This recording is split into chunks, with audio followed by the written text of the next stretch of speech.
Hello, everybody, wherever and whichever time zone you're logging in from. And welcome to the Courtauld and to the Centre for American Art. I'm David Peters-Corbett, and I'm the director of the Centre, which exists to support and develop research in the field of American art of all periods, and as generously and widely defined as we can manage, from the earliest moment to the present day, and it's in its international, transnational and global contexts. I'm very happy to welcome you to this two-day conference, the 1940s in Focus, American Art During the Decade of Transition. Before we start, I'd like to thank Tatiana Zaroliova, who is the organizer of the conference and whose brainchild it has been. I'd also like to thank the Terra Foundation for American Art, whose continuing support enables the Centre for American Art to put on our extensive programme of in-person and virtual events, including this conference. Finally, I'm grateful as always to the Courtauld's Research Forum team who are with us today to oversee the technical side of this online event. In a moment, I'm going to hand over to Tatiana to introduce the conference and its aims and content. But before I do so, just a very rapid word about the panels. Almost all of the panels in the conference feature two speakers. The chair will introduce them. They'll speak for 20 minutes each, and then we'll have 15 or 20 minutes of Q&A. For the Q&A, please put your questions into the chat function, and the chair will read them out to the speakers who will respond as appropriate.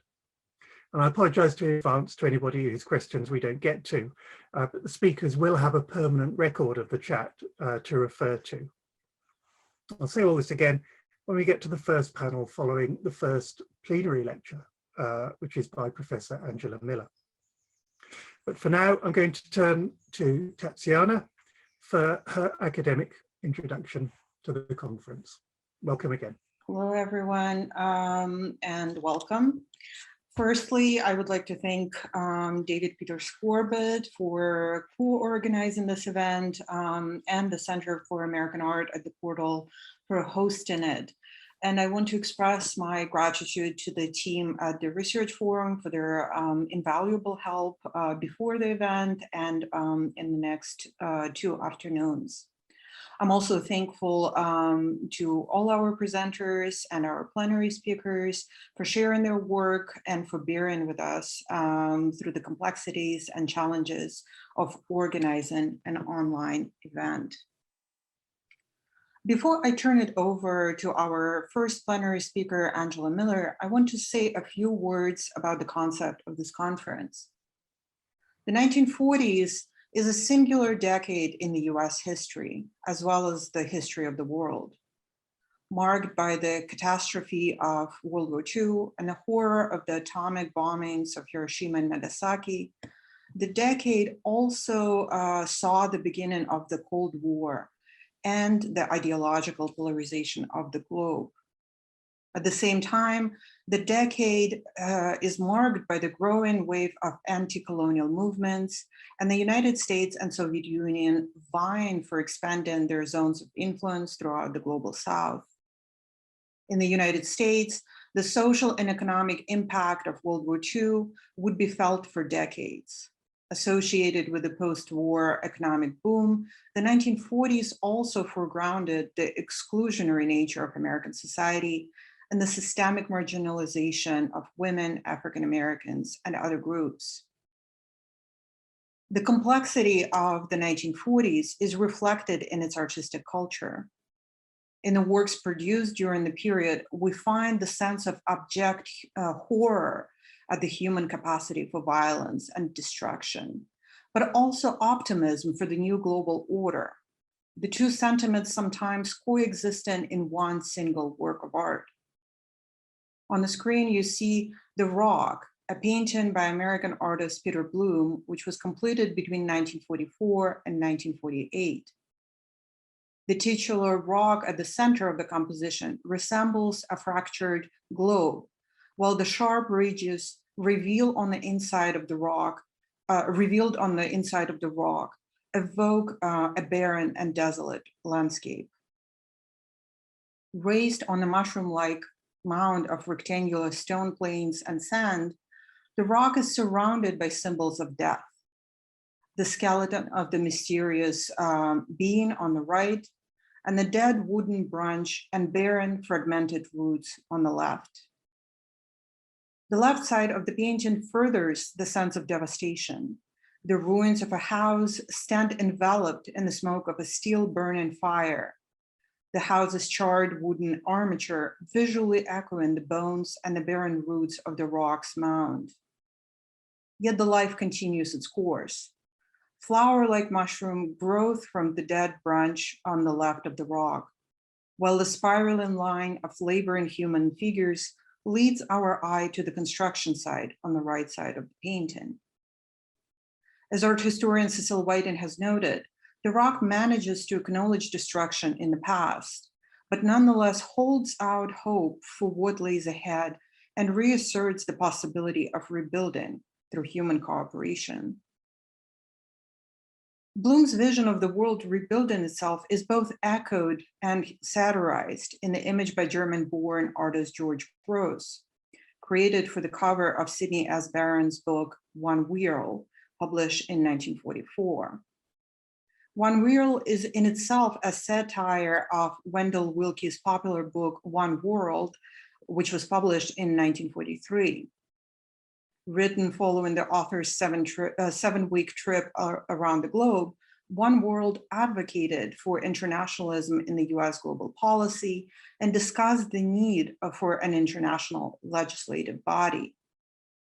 Barron's satire lampoons Willkie's naive idealism and imagines the possible course for the post-war International Peace Conference, which it sees as probably being plagued by dysfunctionality, private and national interests, and world leaders' inability to move past petty squabbles and their own egos. In the cover, Grosz, who immigrated to the United States in 1933, imagines the post-war order as a globe precariously tilted on its axis and barely held together by the hastily nailed battens. While different in tone, both Grosz's and Bloom's images present the world that is suspended between the past and the future, in a moment that is far from timeless, but is rather urgent and fraught with possibilities. This conference aims to create an intellectual space to allow us to explore the decade of the 1940s in all its complexity and polyvalence. The decade has long been the subject of scholarly investigation in the fields of US history, political science, globalization studies, and most recently, literary and cultural studies. Yet the scholarship on American art and visual culture still tends to fraction the decade into the pre-1945 and post-1945 moments. While regarding 1945 as a pivotal moment, this accounts often focus on what preceded or followed the 1940s, whether it is the early 20th century modernism, socially engaged art of the 1930s, or the rise of the New York school and the turn towards the postmodernist paradigm. This conference focuses on the 1940s in order to challenge the pre- and post-war divide and to give texture to this important historical moment. For the next 2 afternoons, we'll hear papers that are focused on a variety of subjects and artistic concerns that together, I hope, will enrich our understanding of the 1940s and offer an opportunity for further reconsiderations of the period. With that in mind, I would like to introduce our first plenary speaker, Angela Miller. Angela Miller is a professor of art history at Washington University in St. Louis.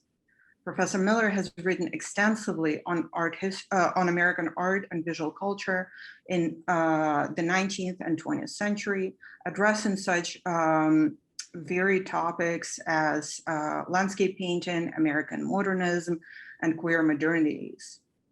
She is the author of The Empire of the Eye, Landscape Representation and American Cultural Politics, 1825 to 1875, an extremely influential study in the field that won awards from the American Studies Association and the Smithsonian American Art Museum.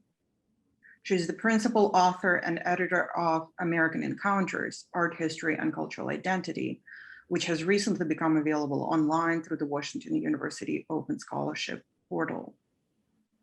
Professor Miller has received numerous awards and honors, including fellowships from the Center for Advanced Study in the Visual Arts at the National Gallery of Art in Washington, D.C., from the Metropolitan Museum, and most recently from the National Endowment for the Humanities for her upcoming book, Countermoderns, Reasons and Magic in the Mid-Century Circle of Lincoln Kirsten. Her other recent work includes essays on curator Dorothy Miller, artists Pavel Chilichev and Arthur Osler, and the reception of self-taught artists in the American art world in the years between the two world wars. Among forthcoming publications to look forward to is Professor Miller's book, Body Language, co-authored with artist Nick Maus, as well as an article on Paul Cadmus's 7 Deadly Sins, which will appear in American Art Journal in early 2022. Her talk today is entitled Unbounded, the Expanded World of the 1940s. Please join me in welcoming Angela Miller. Thank you, Tatiana, so much for that. Also for that wonderful introduction to the entire symposium, the entire conference. I'm really looking forward to the next 2 days of papers, but I wanted to thank both you and also David Peters Corbett for organizing and hosting this conference on the 1940s, which, as you point out, is so timely. I also wanted to thank the Research Forum and Acacia in particular for all her calm guidance through this process of online, organizing an online symposium. I'm really grateful to have this opportunity to work through some of the broader issues that my own current research on the queer circle of Lincoln Kirstein poses. This talk is about that research, but it's really pushed me in new directions, and I'm hoping that some of these insights will be transferable to other forms of art making in the 1940s. So I'm really looking forward to the questions and discussion, as well as the talks that we'll be hearing today and tomorrow. So thank you so much. Let me share my screen. My talk is called The Third Space of Symbolic Realism.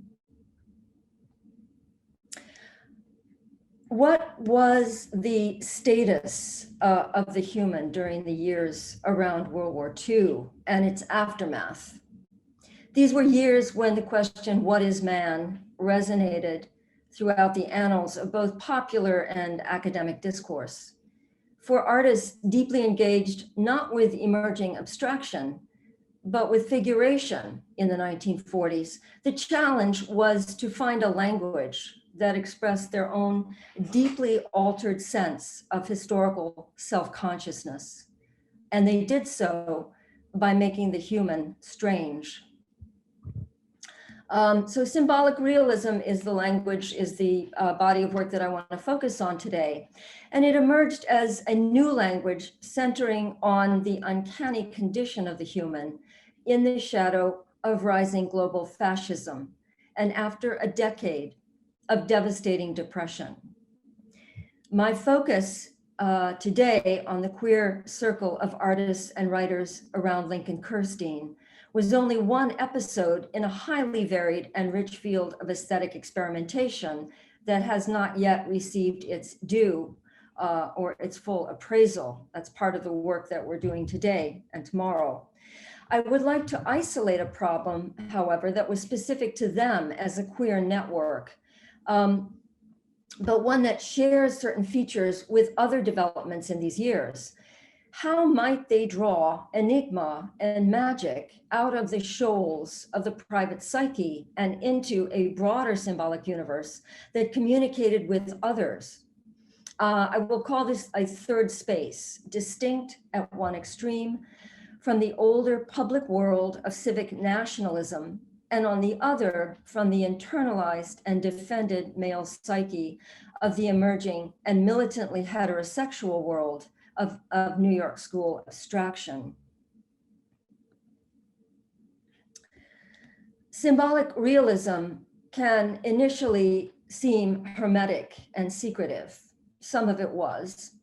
But despite the occasional difficulties that it presented, Kirstein's support for it ultimately aspired to an alternative public realm that claimed relevance beyond his queer world. For Kirstein, symbolic realism represented a form of what he called universal legibility, in contrast to what he called private correspondence. And he associated this private correspondence with much modernist painting of these years of the mid to late 1940s. The illogicalities, both spatial and social, in Henry Kerner's Barbershop, for instance, initially resist legibility.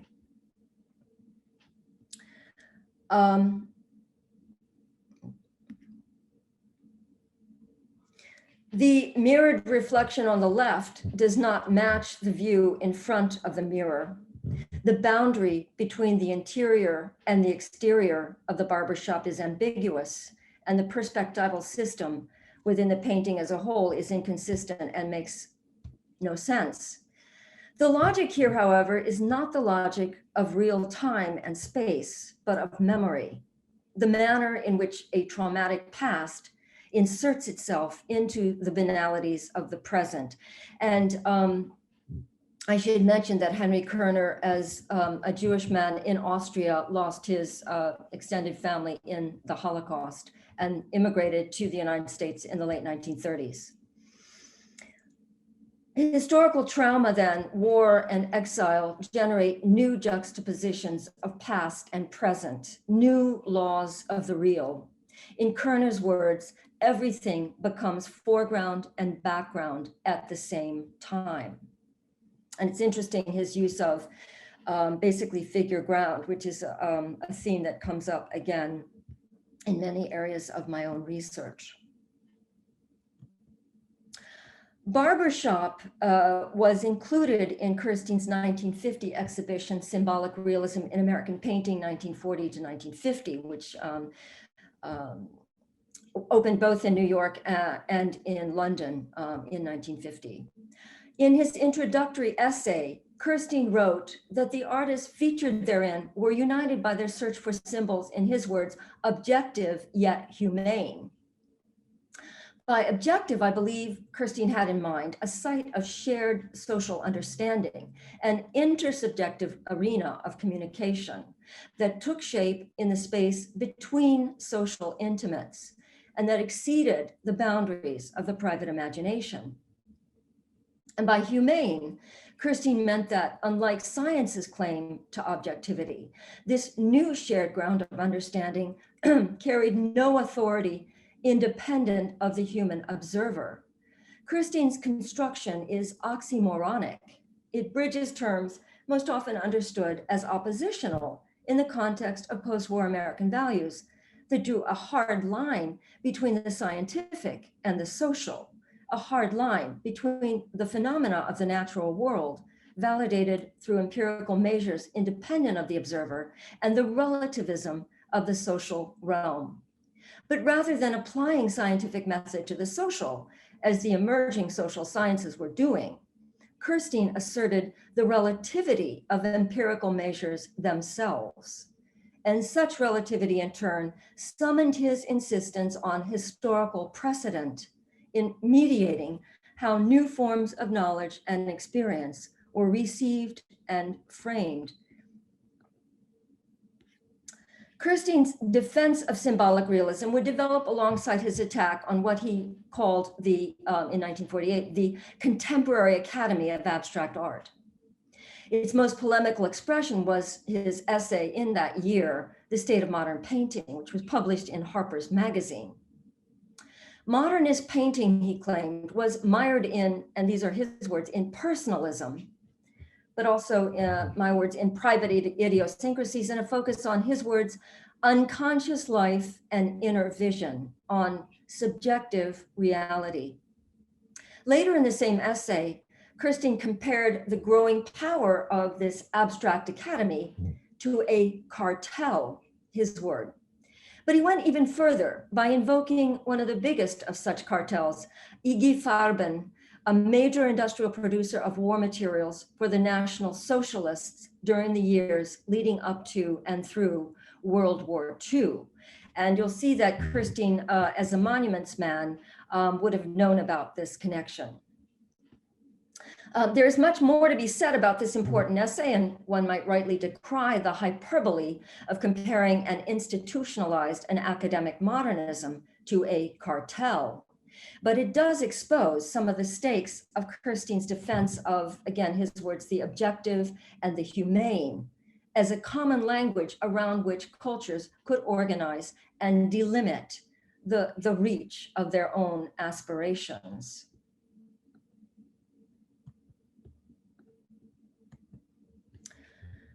Kirstein, like Bernard Perlin, was both Jewish and queer. He purchased Perlin's Orthodox Boys and included the painting in his exhibition Symbolic Realism in London in 1950, later donating it to the Tate, where it resides today as the museum's first post-war American painting by an American artist. Two young and frail-looking Jewish boys stand on a subway platform in front of a wall of graffiti densely inscribed with a palimpsest of names, symbols, and invective. They await the arrival of a train that will transport them safely home, far from the disorganized babble of private voices that distract attention away from the small book of Hebrew texts that they hold. And I want to call attention to this very margin of the painting, which shows the subway tunnel, but in a very dark kind of representation. Their anxiety is palpable, their vulnerability registered by the recollection of the transport trains that carried Jews to the Nazi death camps of World War II. Perlin had worked for the Office of War Information during the war. He was also well aware of the thousands of homosexuals murdered by the Nazis. As a queer Jewish man whose devotion to his art was, by his own admission, regularly derailed by his own sexual cruising, he was intimately familiar with the world of anonymous sex, whose traces on the walls of public bathrooms recalled the graffiti of Orthodox boys. Here he is serving in the US Office of War Information, and then as an artist in his studio in Rome, where he had a Guggenheim in the 1950s. The wall of graffiti in Orthodox Boys graphically reveals a public world shredded by private obsessions, by the contending claims of fascism and Judaism. And I just want to call attention to the Nazi swastika over here in a detail, and then over here the Star of David.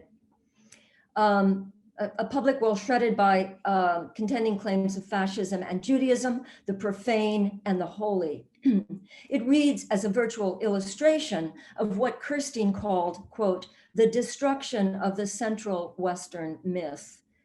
His words from Symbolic Realism, from the catalog for that exhibition. A social order, in short, devolving into chaos and voided of any ground of common understanding.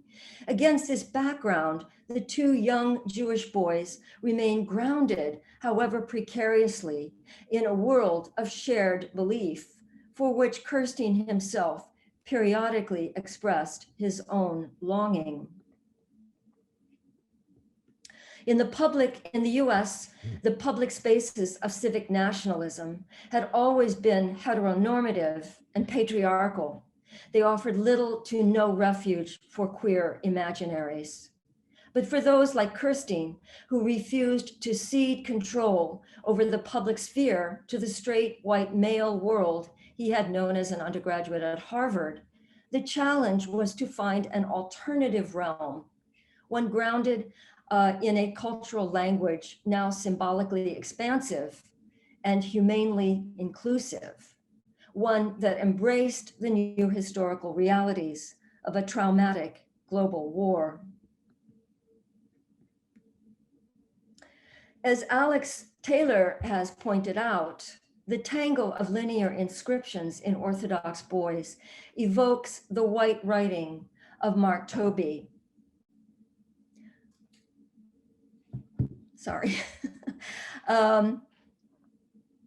A reference that we can assume was not included as tribute, but as ironic commentary, given Kirstein's principled attack on abstract painting in the same year in 1948, and given the shared commitment of those around him to a historically grounded figuration.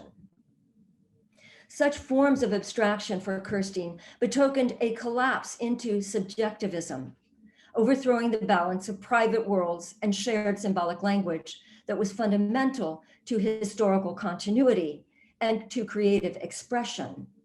Weaned on transatlantic literary modernism, Kirstein was devoted to Henry James, T.S. Eliot, and W.H. Auden, who was a close friend of Kirstein's, among others. Together, the artists he would come to support and mentor were those who looked to technique and symbol to, in his words, render the particular chaos of their time, not by chaotic swirls of paint, but by a carefully selected and constructed legible image, which may give some powerful hint of grand confusion without being pretentious or vague. Fundamental to Kirstein and his intimate network was a common desire to ground the present in the recognized forms and techniques of the past. Beginning in the late 1930s, the artists in the orbit of Kirstein formed an alternative family of friends, wives, and lovers. Among them were the painters Paul Cadmus, who you see here in the foreground of this painting, very carefully staged photograph of the three artists at the center of the network. Cadmus working on painting what I believe with his tempera paints in the foreground. In the middle ground, his lover at the time, the younger George Tooker, and then in the distance background is Jared French. And again, it's very carefully staged by George Platlines, a friend of the circle. Together, they revived Renaissance figuration, spatial perspective, and the much older medium of tempera, which required tiny brushes, painstaking planning, and meticulous execution. And you have here on the wall to the right a sort of gallery of sources that they looked to, most of them from the Renaissance. In the war years, when normative masculinity and patriotic service to the nation had commandeered the public sphere, this expanded queer network of social, artistic, and sexual intimates initiated a range of new collaborative practices, forming spaces of rich social and creative exchange and mutual transformation. In the shadow of global war, this network brought together painting and photography, dance, literature, and poetry in forms and practices that anchored the historical upheaval of the decade in the stable forms of myth, symbol, and ritual. Articulating his beliefs in language that was fiercely intellectual, and citing sources ranging from Plotinus to Stravinsky, James Joyce, and Alfred North Whitehead, Kirstein opened a way for these artists into a third space, a space between the impersonality of a public sphere that denied them recognition as queer artists and the sphere of the autonomous male subject that would take center stage with the emergence of New York School abstraction. How then was this third space structured, and what common elements might associate it with other practices and concerns of the 1940s? I'd like to propose three different categories that constituted this third space and that perhaps apply more broadly to other areas of art making in these years. My first category then is ritual. from the archaic sources of art making in the cave painting of Lascaux and Altamira, much noted in the beginning of the late 1930s and forward, all the way to the indigenous ritual of sand painting, very clearly an influence on Jackson Pollock. Art and ritual would become strongly linked in these years. With its elements of depersonalization, ritual drew figuration away from its social reference and toward its deep sources in originary acts of form making. For a range of artists and media, past and present were connected not only by fundamental human impulses toward order and form giving, but also by the long reach of historical memory and myth. Maya Deren's 1946 film, and Deren is the subject of a paper tomorrow, her film 1946 film Ritual in Transfigured Time is structured around recursive patterns and temporal cycles. Deren used slow motion and stop action throughout the film, the short film, to disrupt the naturalized link between movement and narrative. In the opening scene of two women unwinding a skein of yarn, actions repeat themselves from different camera angles and perspectives, transforming diachronic time into the cyclical patterns of myth. In the next sequence, a room full of people perform a strange choreography of random and glancing encounters.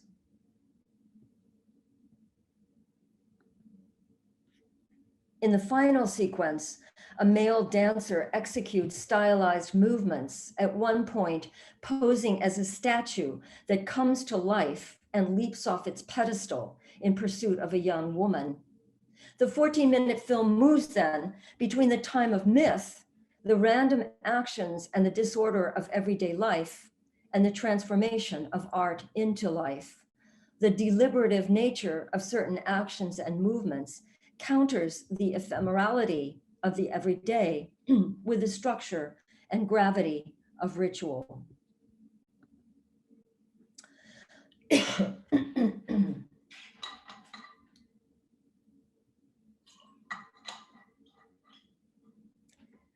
Among the queer symbolic realists in these same years, Jared French was most consistently drawn to ritual expression. As early as 1939, his Washing the White Blood from Boone transforms the Christian sacrament of baptism into a different form of ritual enactment. And obviously he's referring here to Piero della Francesca's baptism, and Piero was a very important figure beginning in the years between the wars and forward for many artists in the United States. Centered within a circle of quasi-identical, generic, darker-skinned figures, Boone's blood transfusion redeems him into a new life. Washing the White Blood inverts the American myth of wilderness conquest, in which Boone is an agent of empire, displacing indigenous cultures during the colonization of the continent.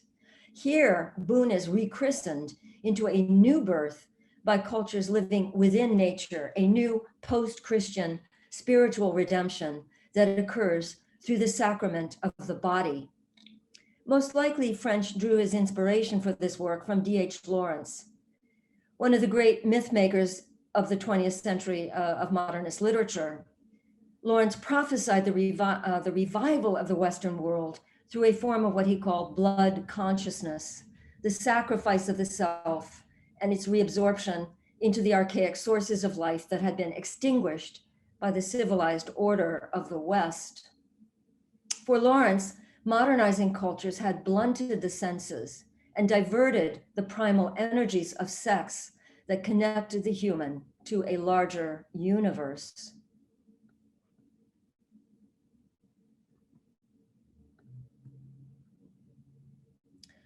French's fascination with ritual expression, however, forked in two directions: toward cultural reinvention, but also toward authoritarian repression. If Boone expressed ritual as a source of renewal, French's 1942 work, Murder, exposes its dangers. Murder draws the violence of the present historical moment back to the originating biblical act of fratricide, linked here to the mass rituals of National Socialism driving World War II. Sometime during these years, French also turned to the 6th century archaic curators figure and figural type to express a world in which ritual had been commandeered by fascist regimes to serve the psychic needs of modern man alienated from authentic sources of human community.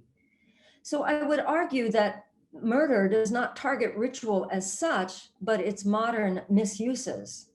Like his contemporary Jackson Pollock, French found in ritual a powerful source of reintegration for modern selves isolated from one another and from the sources of collective strength. The mass spectacles of National Socialism offered only grotesque parodies of ritual expression. Murder exposes fascism, paradoxically, as a symptom of the very fractured psyche that Nazi collective rituals were directed at healing. In French's Evasion of the 1947, the invisible agents of a punishing social order exact a ritualized penance upon the male body, subjected to social and institutional stigmatization and shaming. Boxed in, their singularity is erased under the pressure of social disciplining and self-camouflage, a process of spatial and sexual containment that operates through sanctioned institutional forms, from the family to religion and the prescriptive norms and rituals of masculinity. My second category is time suspended. Ritual expression worked in relation to a new language of suspended temporality, wrested out of its everyday logic and expressed through what one critic at the time called an, quote, impeccable frigidity. And these words were in relation to the work of Jared French. This new visual language exposes more deeply held motivations articulated by the most reflective voices of these years leading up to and during the war. So I'm suggesting that this language of suspended temporality applies more broadly to other members of the circle and to not only painting, but also to photography. The English poet and essayist Stephen Spender, who was also part of Kirstein's transatlantic circle, Spender wrote in his memoir, World Within World, that, quote, the literature of the years around World War II was, quote, time obsessed, time tormented, as though beaten with rods of restless days. The din of public events disturbed what he called the stillness of attention that the artist required. Quote, we were divided between our literary vocation and an urge to save the world from fascism. Spender was English, but his observation applies more broadly to a generation of writers and artists who arrived at artistic maturity in these years. The visual language of time suspended expressed this stilling of attention, to use Spender's words, a response to the pounding intensity of the current historical moment.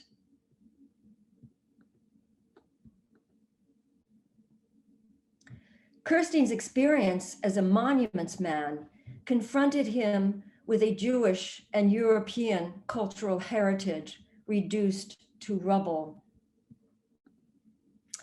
Just an explanation of what these were. The monuments men were referred to as small core of scholars and curators, museum directors, and historians of the fine arts from both the US and the UK, who worked together to recover artworks that had been stolen by the Nazis in the final months of the war. They did this effort.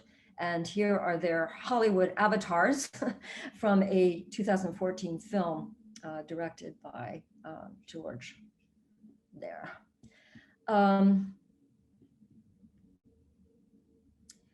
In a letter to his wife, to Fidelma, that he wrote from Germany in April of 1945, actually I've got that wrong, Kirstein wrote the following: "Everything was smooth and conquered. In all your life, you've never seen anything like it. The desolation is frozen as if the moment of combustion was suddenly arrested and the air had lost its power to hold atoms together, and various centers of gravity had a dogfight for matter, and matter lost. 15th century fragments of waterspouts, Baroque pediments, and Gothic turrets in superb disarray, mixed up with new meat cutters, champagne bottles, travel posters, fresh purple and yellow crocuses, gas and decomposition, and appalling, shivered, subsided, blank waste. I am a kind of American tourist among the ruins." Kirstein's words echo with his sense of a world overwhelmed, broken, and chaotic, a sense of disorder so profound that it ruptured the fundamental hierarchies of matter and energy. His words also offer a haunting prophecy of the atomic destruction of 2 Japanese cities in August of 1945, an apocalyptic shift from Newton to Einstein that blew apart the grammar of the real. Kirstein's experience in World War II, I suggest, drove his dialectical re-engagement with historical form and his argument with modernist fragmentation and the disordered psyche. His interest in an aesthetic of suspended time grew out of this moment, I would suggest. Kirstein repudiated the transitory and ephemeral, qualities long associated with the late 19th century Impressionist origins of French modernism. Kirstein dismissed Impressionism as an aesthetic of what he called the snapshot, rooted in the momentary and fleeting qualities of modern life.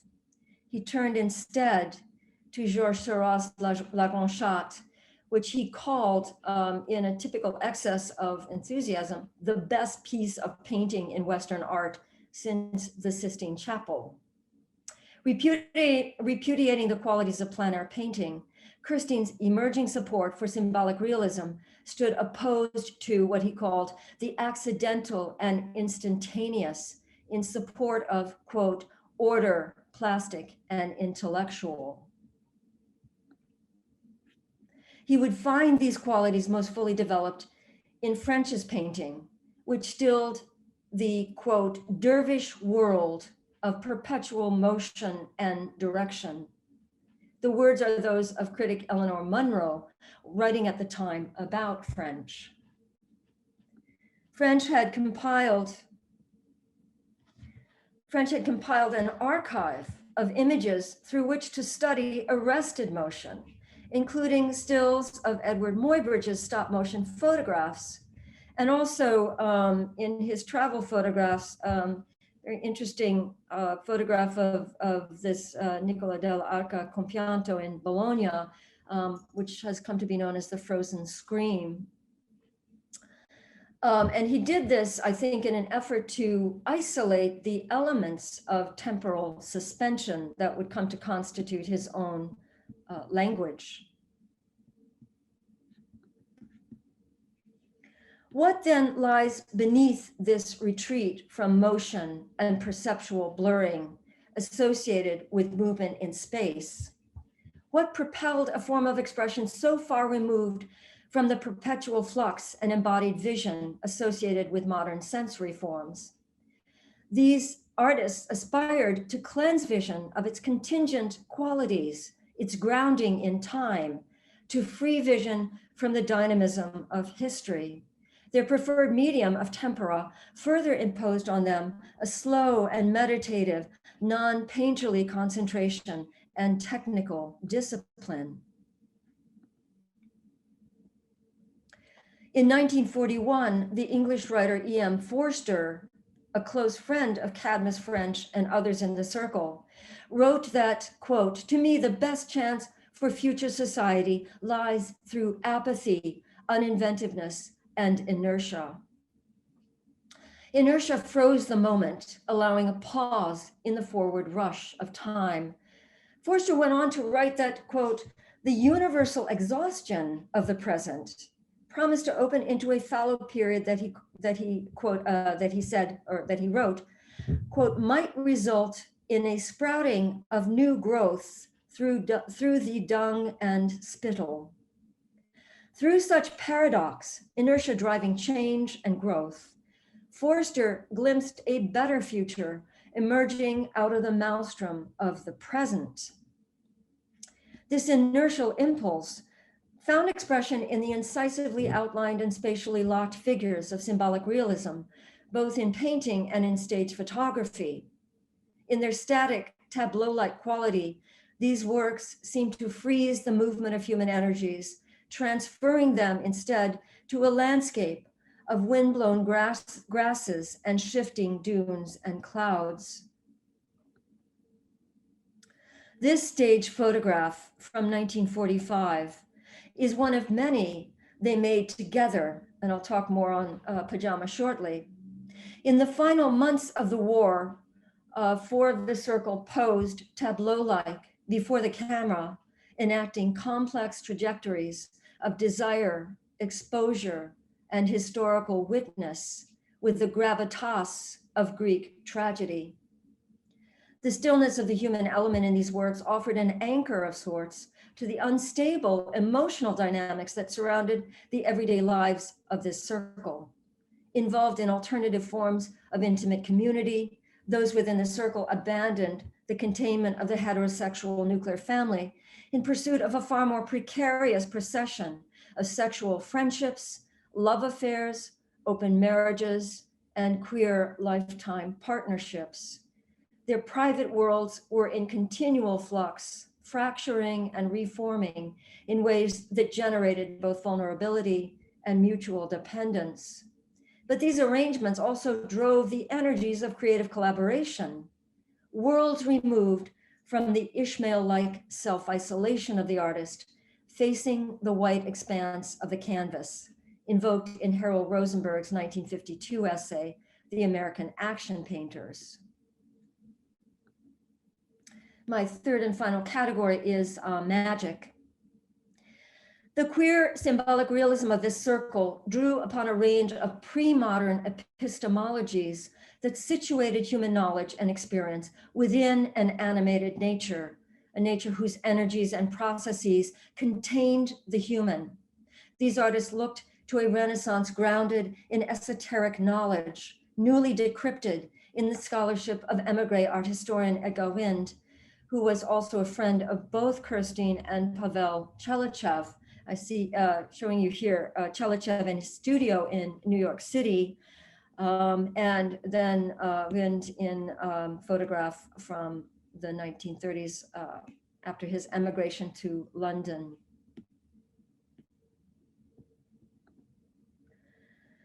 In their paintings and photographs from the years around World War II,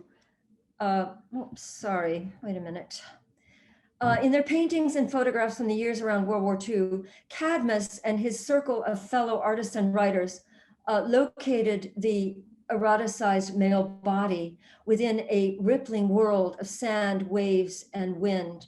The stage photograph, the stage photograph that I'm going to show you was made in collaboration with Paul Cadmus, Jared French, and Margaret French, who was married to Jared. And these photographs went under the moniker of Pajama. They form an important subset of the circle around Kirstein. Pajama's enigmatically playful stagings have discouraged scholarship on them until recently, as well as their private circulation. They were not made for a market, they were made for one another. The name itself denotes the collaborative nature of this work. It is meta-authorial, comprised of the first syllable of the first names of the three principals, Paul, Jared, and Margaret. Beginning in the late 1930s and over many summers afterwards, they made hundreds of informal staged photographs done at the end of their workday on the eastern coastal landscapes of Fire Island, Provincetown, and Nantucket. And I'm going to discuss one of these. Paul Cadmus and Jared French facing one another. Paul's back is to us as he looks at his lover, Jared, who is now married to Margaret, as Jared emerges from the waves. A leafless and dried tree planted in the sand as a prop acts as a scrim through which we see Paul's body. Its extended branches connect earth to sky like nerve ends running through Paul. This scrim of branches brackets the delicate swells of Paul's back and his shadowed buttocks, crossing at a point, quote, just above the buttocks. The words are those of E.M. Forster once again. He recalled being touched there by a comrade, in his words, as a young man. The sensation, he wrote, was unusual, and I still remember it, as much psychological as physical, going straight through the small of my back without involving any thoughts. In Forster's compressed account, the touch of another man activated the energy fields of the body, linking these to sexual self-knowledge and to creative conception.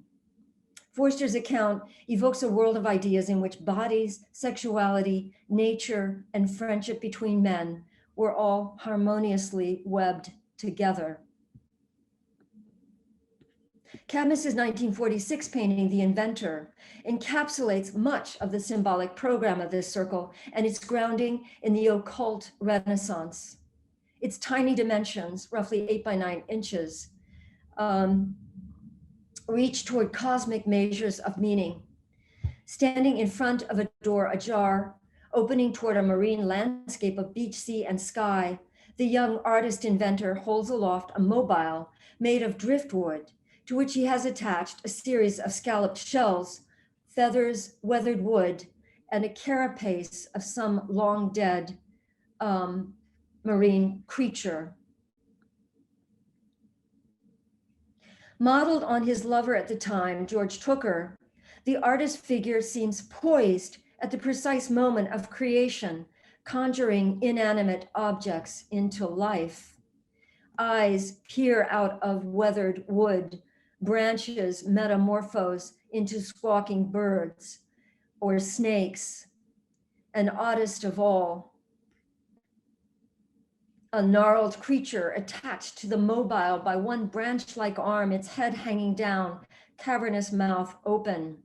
Situated somewhere between the plant and animal world, it invokes the medieval image of a shrieking mandrake pulled from the soil. The mandrake was associated with folklore, magic, and medicinal uses in the pre-modern period as both a narcotic and an aphrodisiac. Here it invokes a form of sympathetic magic because it resembled other things in nature, in this case, the organs of sex and generation, the testicles, as well as the human torso and limbs. Because of these resemblances, it was endowed with power to affect those organs and to shape their processes. In the framework of sympathetic magic, such analogies between human and natural worlds carried agency. The Inventor then is Cadmus's tribute to the pre-modern type of the artist as magus, one who works within and through nature's own internal energies and processes, wielding older forms of world making and knowledge. The artist sets into motion nature's own internal life, literalized in the image of a mobile. Through a form of sympathetic, quote, participating consciousness, so that's actually a term linked to surrealism, and there are obviously parallels and overlaps here.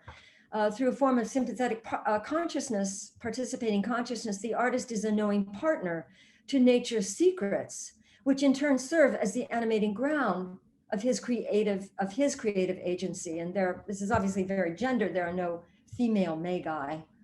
Here as elsewhere, the hierarchy of the human and the natural worlds is recalibrated then as a continuum. This universe of occult forces, harmoniously adjusted to one another, could only be recovered in imagination, and never more so than in the violence of the 20th century. The driftwood that appears so often in these works, here and here, in two examples, as a kind of movable prop, carried a layered significance in these years, a symbol of, quote, the displacement and wreckage that the world has witnessed and survived. These are the words of critic David Bourdon, writing later in 1965, but about the post-war period. But for those in the circle, driftwood also inspired a new choreography of bodies and nature. Here in a pajama photograph, the shrouded form of Margaret French sits next to a totem-like piece of driftwood whose forms and lines she mirrors. The human element is rendered into the same mysterious terms as the invisible forces within nature, enacting their strange drama without the benefit of a structuring intelligence.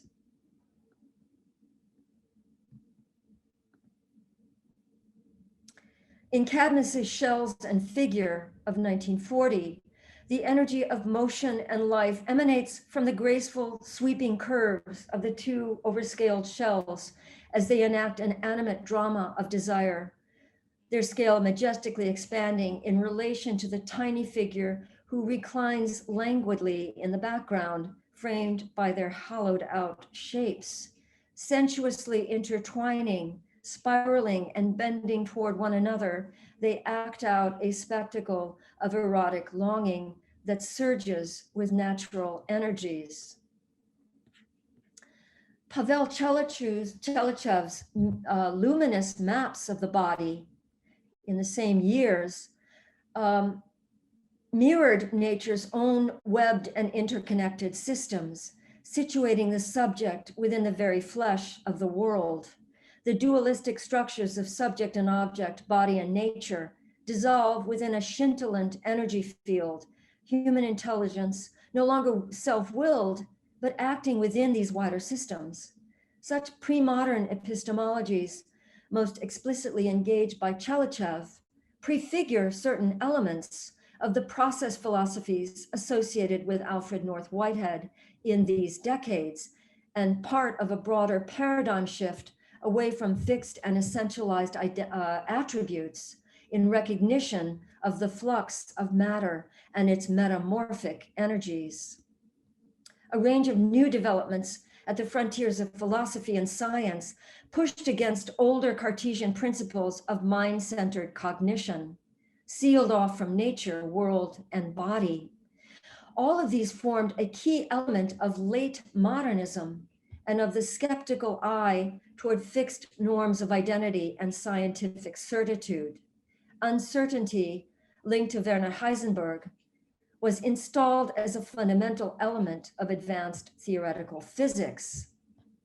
Such openings into new ways of conceiving self and world, however, found little echo in the increasingly compartmentalized and bureaucratic organization of knowledge at mid-century, directed at social and sexual containment. The fact that Kirstein later cited Alfred North Whitehead in writing about Chelychev may only bear witness to Kirstein's somewhat pedantic nature, but Kirstein's obsessively systematizing intellect is fair game for us in drawing connections across science, philosophy, and the arts. The misconception which has haunted philosophic literature throughout the centuries is the notion of independent existence. There is no such mode of existence. Every entity is only to be understood in terms of the way in which it is interwoven with the rest of the universe. That's Kirstein again quoting Whitehead. The connections I am suggesting between this aesthetically conservative mode of symbolic realism and new field theories weaving through both science and society violate an essential tenet of modernism, that new expressions of time and space require new aesthetic languages. Cubism, for instance, is a good example here. It's often associated with the emerging insights of relativity theory in the early 20th century. But I'd like to argue that the queer artistic subculture, which took shape around Kirstein in the 1940s, participated in such late modern understandings of identity as continually reshaped by exchange and mutual transformation, a field in which actions inspired reactions in an unbroken chain of unfolding consequences, a world in which nothing was preordained by aesthetic will, but in which form making was conceived within the animating energies of sand, wind, and surf, and within the contingent, ever-shifting grounds of their own intersubjective worlds. To paraphrase an idea I take from Andrew Witt's paper on Maya Deren, their collaborative experiments, quote, acted as a form of theory. In other words, the practice itself was represented a kind of new theorization. In the spirit of collaborative and playful art making, these men and women constructed a provisional grammar of form. They enacted their strange figural antics within a sentient and activated nature that they experienced as a reciprocating partner. Form making was for them a series of propositions awaiting some kind of answering response from one another and from their world. They acted within a gravity field exerted by other humans, as well as by the phenomenal flux of nature. We might call these new forms of image making reparative, driven, that is, by a desire to wrest a sense of mystery and re-enchantment from out of these dismal years where new possibilities seemed foreclosed by the very pressure of history itself. These artists responded to a social world that could no longer provide the most fundamental elements of a fully lived existence. They did so in a new symbolic language in which older ideals of the human were suspended to make sense, to make space for something else. Thank you. Thank you so much, Angela, for this wonderful, really informative, and really revelatory talk on this really important body of work, but also community that I'm so delighted to see represented. And I'm really looking forward to the discussion. So John Fagg is Senior Lecturer in American Literature and Culture at the University of Birmingham. He's the author of On the Cusp, Stephen Crane, George Bellows and Modernism, which appeared in 2009, and several articles and book chapters focusing on early 20th century American literature and visual art, including Chamber Pots and Gibson Girls, Clutter and Matter in John Sloane's Graphic Art of 2015, which received the Terra Foundation International Essay Prize and the Altamira Center Essay Prize as well. John also curated the exhibitions Bellows and the Bodies, 2016-17, and New York City Live John Sloane's Prints, 2018, at the Barber Institute of Fine Arts at the University of Birmingham. And he's contributed to exhibition catalogues on Doris Lee and John Sloane, as well as the National Portrait Gallery's The Sweat of Their Face, Portraying American Workers, of 2018. John's recently completed a second monograph, Re-envisaging the Everyday, American Genre Scenes, 1905 to 1945. And his title for the paper today, Ben Shahn, After the Retrospective and in Response to Disaster. John. Thank you. Sorry for the delay there. Okay, and thank you so much to everyone for making this possible today. In what register could post-war America address a mine disaster? Near the little old town of Moberly in old Missouri state, there 4 brave miners labored and their lives were all at stake. It was in the month of August, on one Tuesday afternoon, that they were all imprisoned there within this gassy tomb. Carl Hayden's folk song Lament for an August 1936 cave-in in Moberly, Missouri that took 2 men's lives and left 2 more with damaged lungs was performed on the WIBW radio station out of Topeka, Kansas. Moberly resident Jack Conroy then quoted the lyrics in his January 1937 New Masses essay, A Groundhog's Death, which details the small-scale deregulated operations waved through by mine inspectors who won't make it too hard on a man who has to root hog or die. A year before the Moberly cave-in, Ben Shahn and Bernarda Bryson pulled in at Westmoreland, Pennsylvania, where they photographed and spoke to miners between shifts, heard the Musgrove brothers sing and play, and recorded vernacular signs and advertisements. This was an early stop on the documentary road trip that took them through the coal fields, down through the rural south, and made Sian realise that everything I'd gotten about the conditions of miners or cotton pickers I'd got on 14th Street, second-hand. Ben and Bernarda met a casualty of the mines, and as was their wont, stayed in his yard long enough to take at least 4 photographs, raise a smile, and note the way that his belt buckle sat a little off-centre. In Westmoreland and down the road in Star City, Virginia, they caught ways of talking and thinking and standing and wearing work-worn clothes or with a crutch, with gallows humour and resignation in the face of poverty and risk. Sian's Westmoreland photographs form part of the Farm Security Administration documentary record. Paintings like a man by the railroad track made from them were shown at the Whitney and in other metropolitan galleries. Like Conroy's work for New Masses and as editor of The Anvil, they contribute to a wider New Deal and Popular Front practice that brought working class life and speech and folkloric ways with suffering and grief out of local circuits of meaning and to national attention. Toward the end of the following decade, Sian made the paintings Miners' Wives and Mine Disaster, and that cultural moment had passed. These paintings come out of a commission to illustrate a Harper's Magazine article that was proposed to Sian by editor Russell Lyons while his 1947 retrospective was still on view at MoMA. They follow from a period then of appraisal and reflection in which Sian was able to view the 15 years work that began with the Sacco and Vanzetti series in the past tense and identify new directions for his art, including magazine illustration. The retrospective clarified Sian's complex position in the post-war art world, cementing his relationship with MoMA, but drawing Clement Greenberg's withering identification of a resignation to the miner. On these terms, Sian is a representative figure for those we might think of as 30s artists in the 40s, straddling the headline divides of the decade, a committed realist open to elements of abstraction, or in Francis Pohl's well-weighed phrase, a New Deal artist in a Cold War climate. In this talk, I'll explore a different kind of mediation or transition that Sian made in his art of the late 40s between a folk understanding of working class experience and the bureaucratic terms of journalist John Bartlow Martin's Harper's article, for which Sian provided illustrations, The Blast in Centralia No. 5, a mine disaster no one stopped.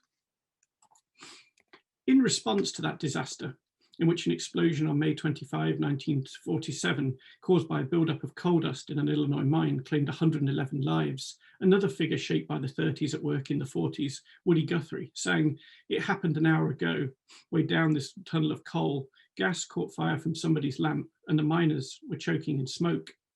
To the tune of 3 Grains of Corn, Mother, an Irish famine song brought to the Midwest, and written a week rather than an hour after the event, The Dying Miner is Guthrie's typical combination of topicality and folk tradition. Sian had struck a similar balance in the 1933 Tom Mooney series, where his panels depicting the Labour leaders' trials provoked Diego Rivera to observe that they contained all the technical assets of French bourgeois art, as with the American folk art style.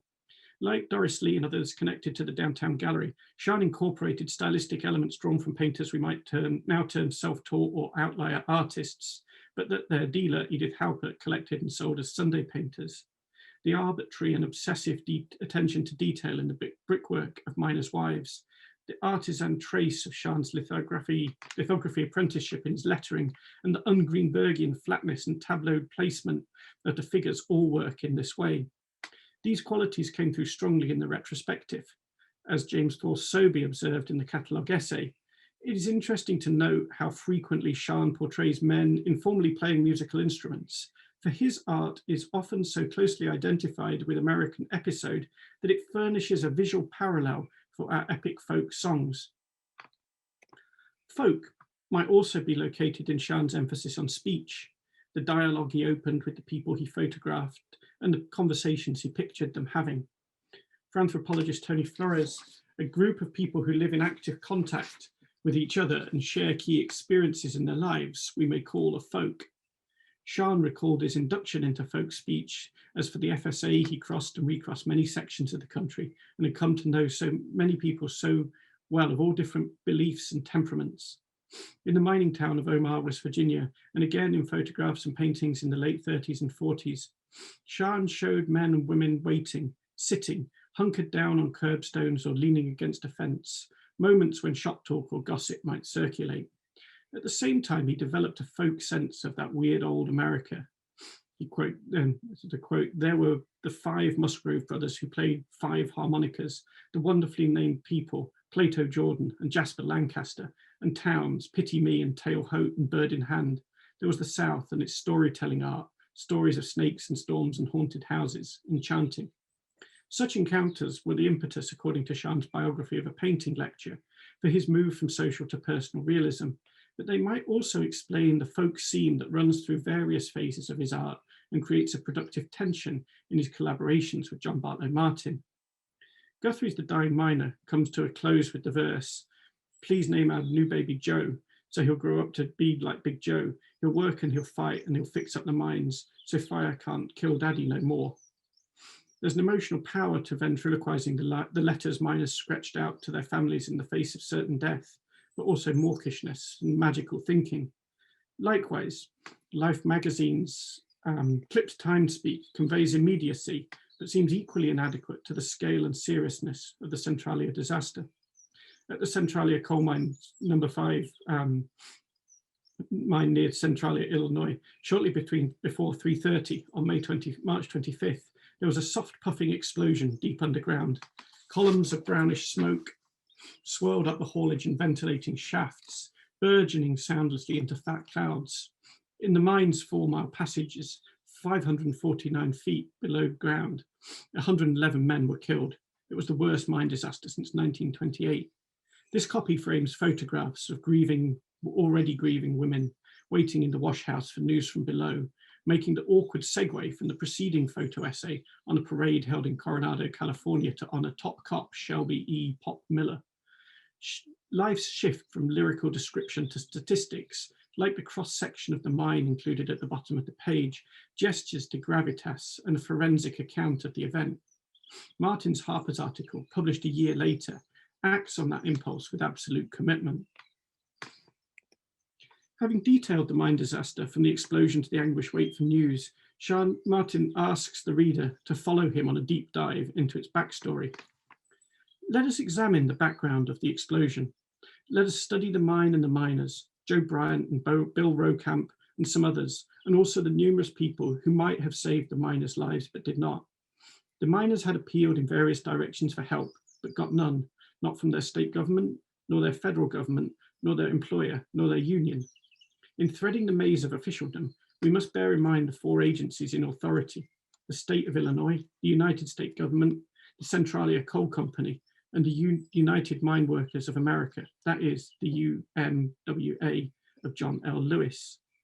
That pedantic repetition of responsible authorities as nouns and proper nouns signals the wider recurrence of lists of this kind throughout the piece, one major strain of which is a purposefully flat prose as banal as the bureaucracy it describes. Martin follows the paper trail of complaints and inspection reports and book passing and whitewashing over months, years, and thousands of words. He finds in Inspector Driscoll's Scanlon something like a kindred spirit, the one figure of authority conscientious enough to write out every infraction of mine safety in every regular report, and to go to great lengths to press on his seniors the significance of these reports. The explosive coal dust built up, but neither the company nor the state legislature they had effectively bought off would bear the cost of closing the mine to properly clean it. One of the miners writes an impassioned letter begging those in authorities to save our lives, the phrase by which the document later became known. This gets passed from office to office in accord with what Martin terms the logic of the administrative mind, which has a pigeonhole for everything. Matters which relate to law go to the Attorney General, matters which relate to mines go to the Department of Mines and Minerals, and that is that. Asking Schaan to illustrate the article, editor Russell Lyons wrote, "We think it's a honey, as good a piece of reporting as has come our way in a very long time. As it stands, it will run about 23 pages in the magazine, or roughly 3 times the length of our usual pieces. This feels like the birth of the long-form journalism that would come to define prestige magazines like Harper's." Lyons planned to space Schaan's drawings out in order to break up the great expanses of type. In response, Schaan produced 60 illustrations that in number and intensity exceed Lyons' pragmatic need to punctuate the text, leading the editor to add a 24th page, and as he wrote Schaan, a sort of heartbreaking job to make a selection. Schaan's drawings illustrate Martin's words in various ways, gently caricaturing dramatic personae such as the upstanding diligent Inspector Scanlon, dramatizing the wives' anxious wait in the washhouse, fixing in iconic form the article's thematic concern with faceless bureaucracy. And as when the text runs, you cannot spot miners on the sidewalks of Centralia unless they happen to be crippled, empty sleeves and twisted backs are common to the crowd, conjuring the anonymous victims who haunt coal mining workscapes. These illustrations draw on various sources: personal and photographic encounters with miners, the life photo essay, Lines Forwarded, the cartoon lexicon of labour and capital honed by Art Young and William Gropper, and Martin's prose descriptions, both from the finished article and the typed field notes that he shared with Schaan. Of Joe Bryant's wife, who lost husband and son to the mine and named the baby girl she was pregnant with Jody, Martin notes, no lines in her face, fat face, easy smile, a farm woman, almost farm big girl, cries quietly, small teeth, face hard for eyes, she's hard outside, soft inside, small mouth. Only a trace of this forensic cruelty remains in Martin's published account of a very large woman of 44 with weary features, but kind, soft eyes, dealing with the bereavement and the state's refusal to compensate the disaster's widows. It's of course far harder to discern precisely how these words or the rest of the source materials he amassed inflect Schaan's drawings.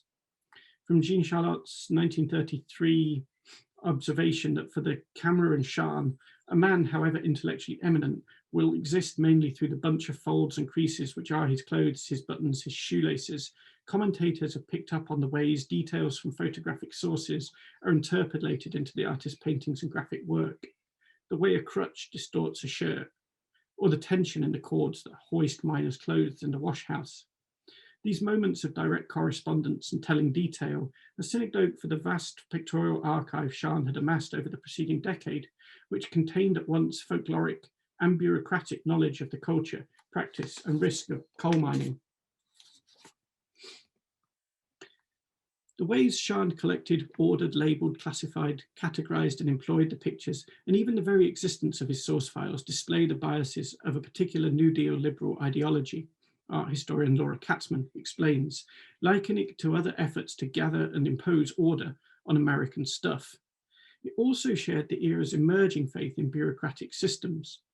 Responding rapidly to Lyne's commission, Schaan was able to draw directly from Marion Post-Walcott's 1938 photograph, coal miner, Italian, resting and smoking his pipe after coming home from work, the Patch, Chaplin, West Virginia, sent by and apparently not returned to the West Virginia Writers Project, but also photographic records of mine hazards and inspections stamped property of the Bureau of Mines, Department of the Interior, not to be used for any purpose without suitable acknowledgement.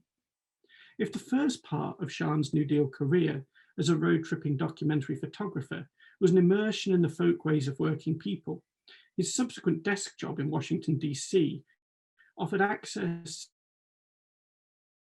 in the Australia.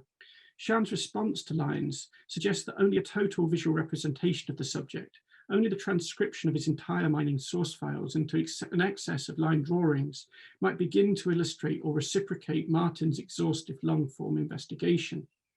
Both efforts, in a sense, reproduce the bureaucratic worldview they seek to critique. Schaan is reliant on his systematized image file. Martin's prose becomes as convoluted as the paper trail he reconstructs. Towards the close of the article, Martin reflects on the challenge posed by state bureaucracy. He writes, as one strives to fix responsibility for the disaster, again and again one is confronted, as were the miners, not with any individual, but with a host of individuals fused into a vast, unapproachable, insensate organism. This is only to confess once more that in making our society complex, we have made it unmanageable. The final section of the article, though, returns to Joe Bryant's wife, living on scant social security and industrial compensation checks, with colour-tinted photographs of her husband and son on a wall. Asked who is to blame for the disaster, she answers, I don't know nothing about the mine. I won't blame no one. Them accidents happen. Seems like it just has to be. The last words in the piece come from a young miner drinking in a nearby saloon. I don't like mining. It's not really life. I don't know what in hell you'd call it. Well, it is life in a way too. I just wish my life away. When I go below, I wish it was tomorrow. Wish my life away. And I guess the others are the same way too. Martin repeatedly creates parallels between his journalism and his subjects, most obviously between Scannon's meticulousness and his own. And these endings seem to acknowledge an equivalent resignation shared by the journalist confronting a vast bureaucracy and the fatalism of mining folk. Shahn's illustrations similarly seek to acknowledge or privilege such feelings and forms of expression. Several drawings, such as this limning of one or all of the waiting wives' clenched hands, work not merely to punctuate the long-form prose, but to puncture, with inchoate grief, the forensic effort to understand. It was to such distillations that Shahn returned as he made 4 paintings relating to the Centralia disaster. His collaboration with Martin coincided with the 1947 retrospective that prompted Clement Greenberg to accuse him of resignation to the miner. And this painting, Miners' Wives, defiantly insists that small, closely observed minor details might mean more than big picture thinking and remote abstractions. 1947 was also the year MoMA transferred Abbie Rockefeller's folk art collection to the Met, as Thomas Crow explains, symbolically ending Holger Cahill and Alfred Barr's efforts to make folk a foundation for American modernism. James Thrall-Sobeys' catalogue for Shahn's retrospective was a last gasp for folk as foundational at MoMA, and also for the genre painting genealogy Barr sought to establish with his earlier 1930s Homer Ryder Eakins and George Caleb Bingham exhibitions. Greenberg's vision, that Caroline Jones in Eyesight Alone characterizes as a bureaucratization of the senses, prevailed.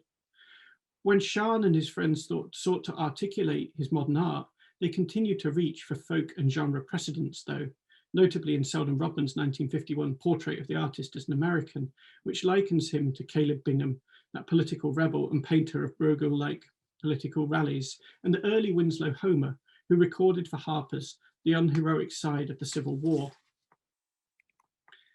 In response to my opening question, in what register could post-war America address a mine disaster, Shahn offers muted tones, small groupings of folk, no overt drama, the lonely waiting he would later identify at the core of his art, and a kind of nullity.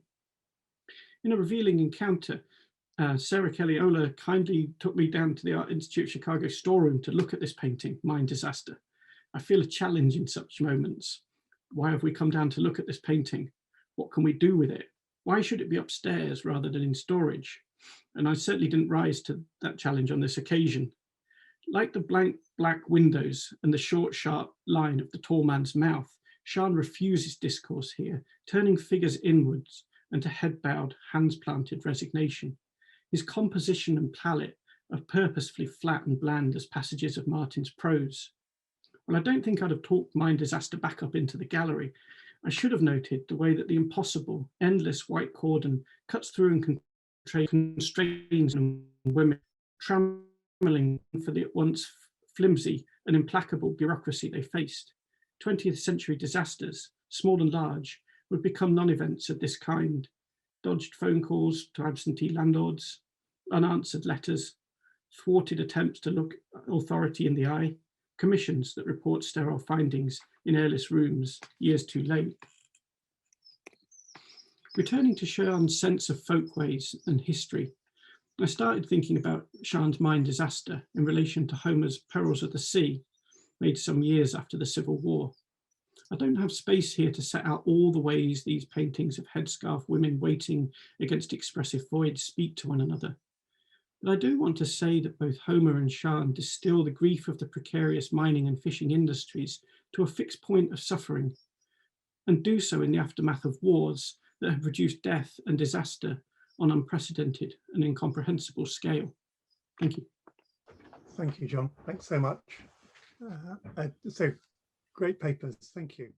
Okay, so unfortunately I can't see everyone in my pain, but I'll just start.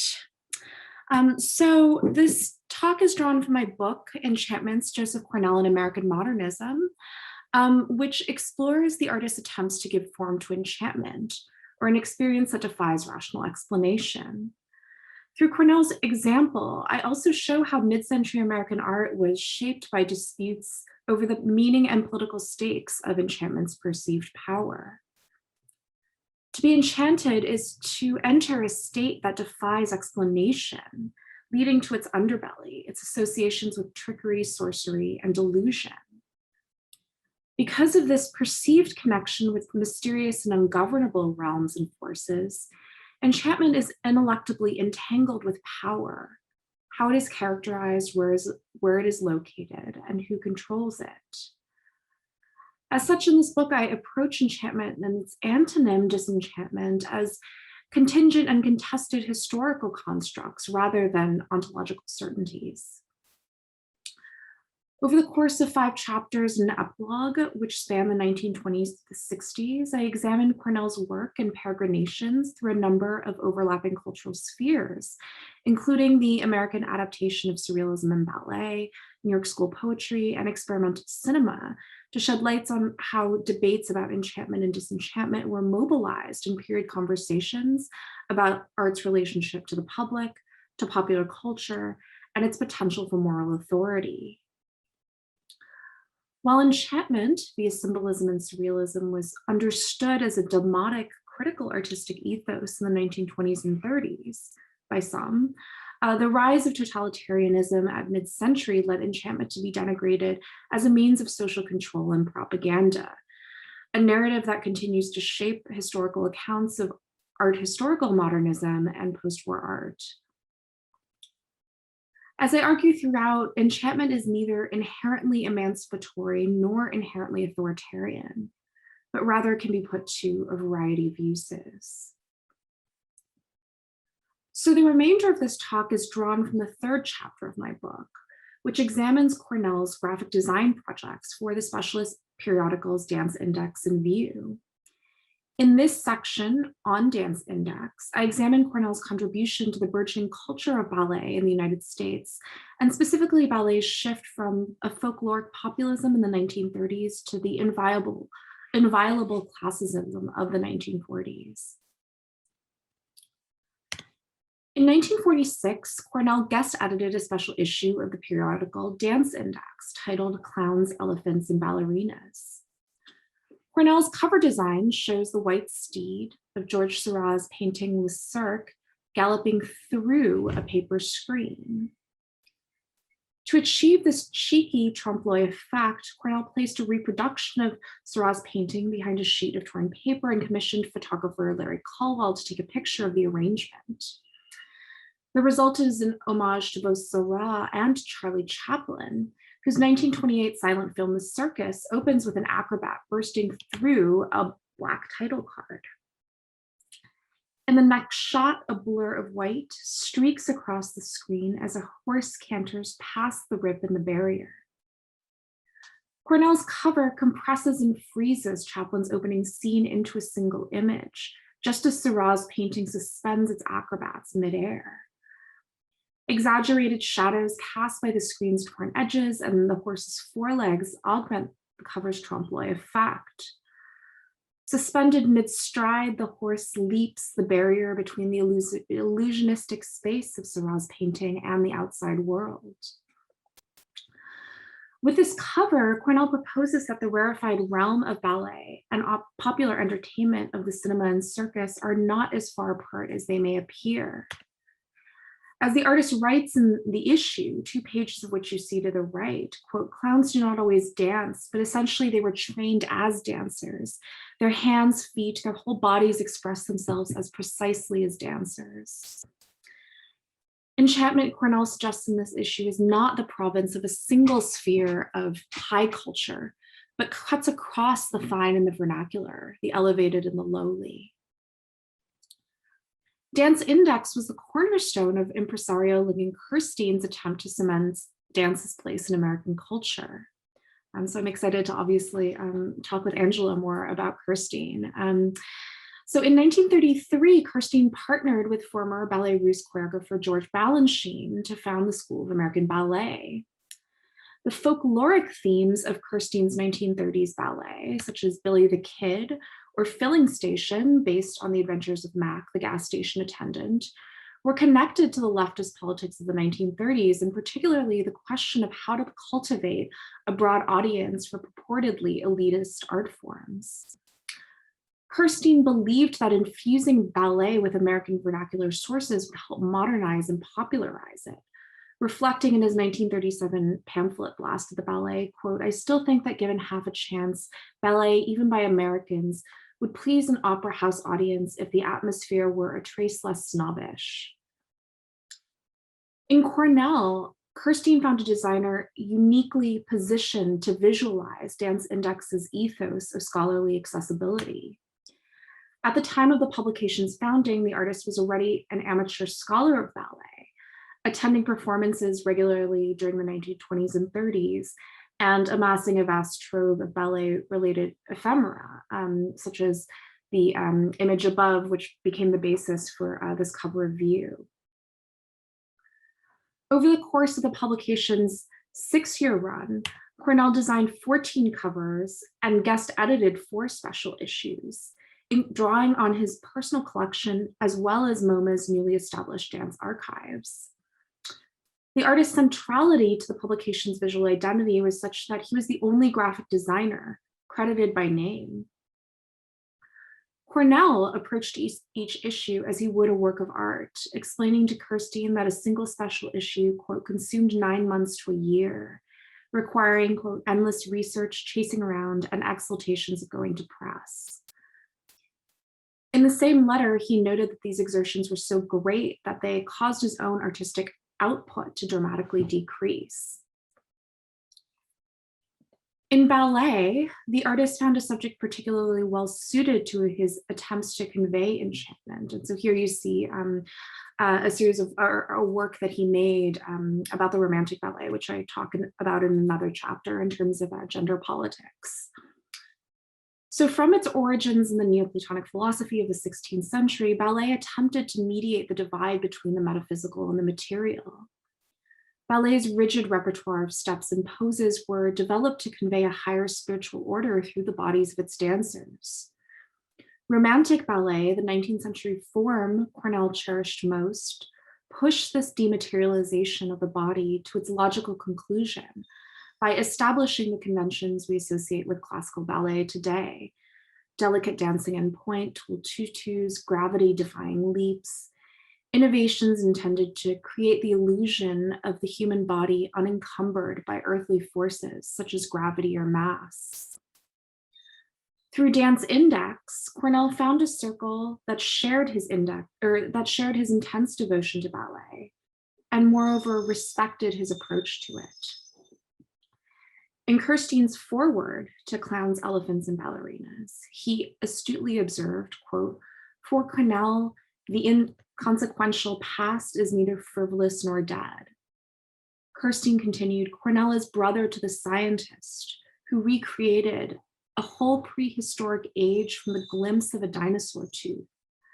From a fragment of a program, a set of lithographs, a couple of footnotes, and a reference in a letter, Mr. Cornell evokes splendid evenings completely lost." Kirstein's statement suggests Cornell's relevance to Dance Index attempts to broaden dance's audience. Cornell's enchantment allowed him to find value in a range of culture, from the Ballet Russe to Philip Astley's 19th century spectacles to the Ballet Blanc. His broad yet exacting taste accorded with the publication's editorial program, which included issues on Romantic ballet, as well as Shaker dance, dance films, and even the specialized topic of European dance teachers in the United States. For both Kirstein and Balanchine, vernacular forms were crucial to leavening what they described as the Ballet Russe's outmoded, quote, European decadence. For example, in 1942, Balanchine choreographed the Ringling Brothers Barnum and Bailey Circus's Elephant Ballet, which featured 50 tutu pachyderms adorned with garlands of roses and apple blossoms, dancing alongside a corps de ballet to music by Igor Stravinsky. The Elephant Ballet was also the subject of the only original content in Clowns, Elephants, and Ballerinas, an essay by the poet Marianne Moore that Kirstein described as, quote, a defense of the elephant as dancer. Moore praised Balanchine's choreography for highlighting the elephant's innate grace, observing, quote, their deliberate way of kneeling on slow sliding forelegs, like a cat's yawning stretch or a ship's slide into water, is fine ballet. Moore's discussion of the elephant as dancer also offered Cornell a potent opening to connect his aims, or his enchantment, with the aims of Dance Index. As the artist wrote in the issue, quote, the elephant has become a kind of dialectical symbol for theatrical dancing. Its huge gray bulk, the opposite of the flashing ballerina's mercurial evanescence. There is enchantment to be found even in the heaviest of creatures, provided we are willing to see beyond mere appearances. Yet from its debut issue, whose Cornell designed cover is on the screen, which was published in January 1942, Dance Index was indelibly marked by the Second World War. In their opening comment, co-editors Baird Hastings, Paul Magriel, and Kirstein explained that they had planned the issue before Pearl Harbor and printed it soon thereafter. They were actually preparing to halt production on the issue when they were contracted by, quote, a number of men in service who expressed a lively interest in the magazine, and this, if nothing else, convinced us to persevere. The only note of solace in their text is what they describe as dance's persistence in Western culture. Like other arts, they write, dancing has survived every disaster the Western world has known. It seems to exist instinctively in response to some blind necessity, which, in an almost preposterous sense, ignores all the frightening facts of human survival. Cornell's cover design offers an apt visual corollary to this discussion of cultural survival. Its star as the dancer is Adora Duncan, revered for her deployment of classical sources as well as her innovative choreographic grammar. To visualize Duncan's classical inheritance, Cornell arranged photographs, reviews, and dance programs into a montage, his word, that spills beyond the graphic outlines of an amphora. Duncan looks out from the montage's center, clad in a draped garment, trimmed with a Greek meander pattern and wearing her hair in a Hellenistic coiffure. She sits atop columnar forms built from a newspaper clipping with the headline La Danse Grecque Antique and a photograph of women arrayed before a classical frieze. Cornell flanks her with images from Renaissance painting, including the three graces of Sandro Botticelli's La Primavera at right and a striding figure trailed by a loop of drapery at left. This figure in motion is none other than Abby Warburg's time-traveling nympha, her presence reverberating through antiquity, Renaissance, and the present. Although there is no evidence Cornell knew of Warburg's work, Nympha's presence in this collage is no coincidence. The German art historian famously attended performances by Duncan while developing his theory of pathos formal. Classicism's relevance to the present moment can also be seen in Paul Cagnus's Arabesque from 1941, reproduced directly across from the issue's opening comment. The picture shows three figures, one man and two women, posing in a dance studio. Their sharp outlines, elegantly defined muscles, and hieratic poses evoke Greek sculpture, while the chalky tones of egg tempera on board recall the earthy tones of fresco. Queer desire permeates the painting, particularly in the tight fit of the male figure's pants, which cling to his sculpted buttocks like a second skin. Yet the idealized inviolability of Cadmus's male dancer takes on additional relevance in relation to the pendant article. The servicemen who clamored for Dance Index's publication had already begun to leave for war, and the editors, Kirstein, Magriel, and Hastings, would soon join them. In 1942 through 45, Dance Index's introductory section tracked the circulation of bodies, diligently noting the magazine's personnel changes as the war pulled ever more men into its brutal orbit. And as we've already heard, the experience of the war had a decisive impact on Kirstein, attuning him to the vulnerability of the human body. Kirstein spent part of the war as a member of the famed Monuments Men Division, rescuing Europe's cultural patrimony from destruction. The war's toll registered most profoundly for Kirstein when he came across the dancer Lou Christensen burying bodies as a member of the Graves Registration Agency, his honed dancer's muscles repurposed for physical labor. Christensen was revered by Balanchine and Kirstein, who called him, quote, an Orpheus and Apollo for America, an American hero with the technique of an Olympian.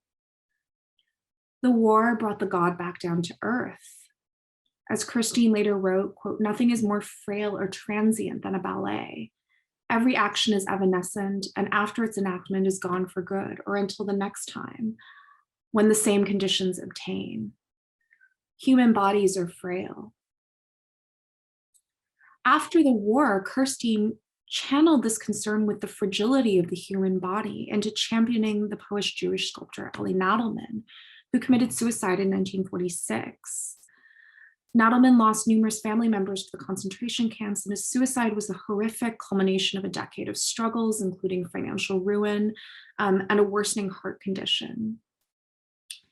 In the 1940s, the artist abandoned the sensuous wood and marble sculptures he had produced in the 1920s in favor of small handmade figures sculpted from plastine clay. These intimate sculptures bear the traces of Natalman's figures as he pinched and smoothed their delicate bodies.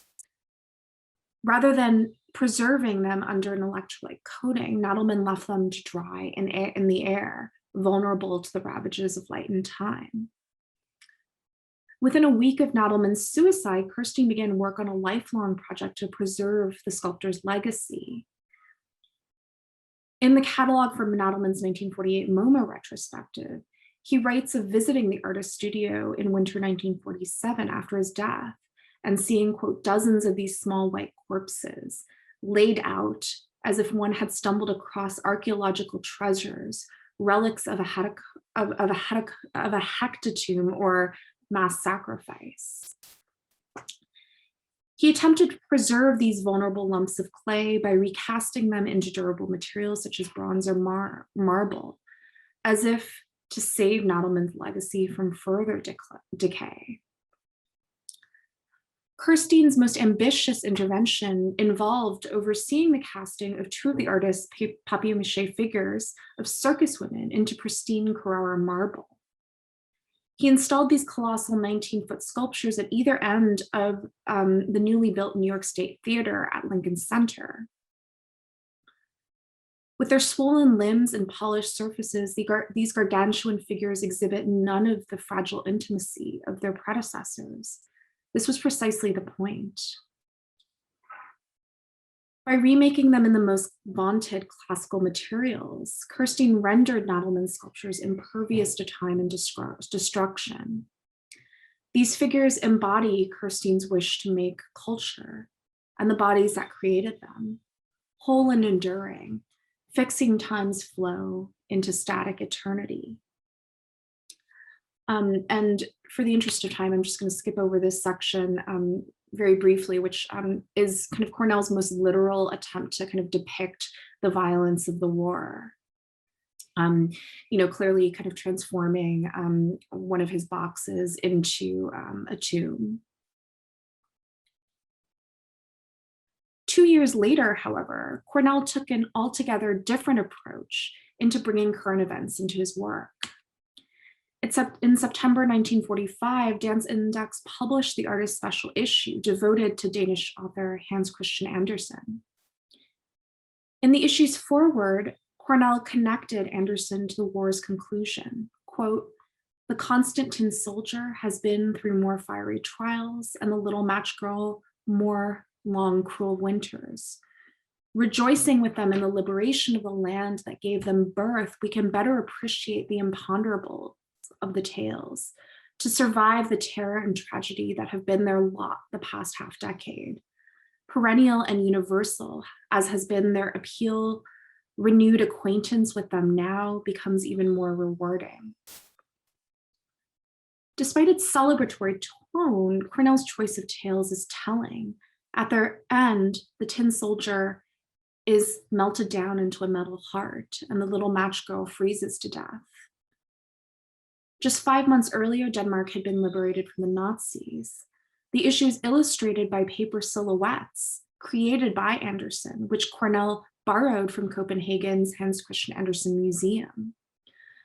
The frontispiece features a ballet dancer balancing delicately on pointed toes. To create her perfectly symmetrical figure, Andersen folded a piece of paper and snipped along its central crease, layering this ornate black web on a single sheet of white paper. She is the tin soldier's beloved, the paper ballerina who falls into the flames and is incinerated into ash. Cornell wrote that he admired Andersen's fairy tales for their release, their escape, their flight, and their defiance of the limitations of the physical world, their amiability, their subtler sense of light and air, end quote. This is what Cornell means when he describes the imponderables of the tales. Yet if enchantment endures, it reverses neither the tale's tragic endings nor the war's violence.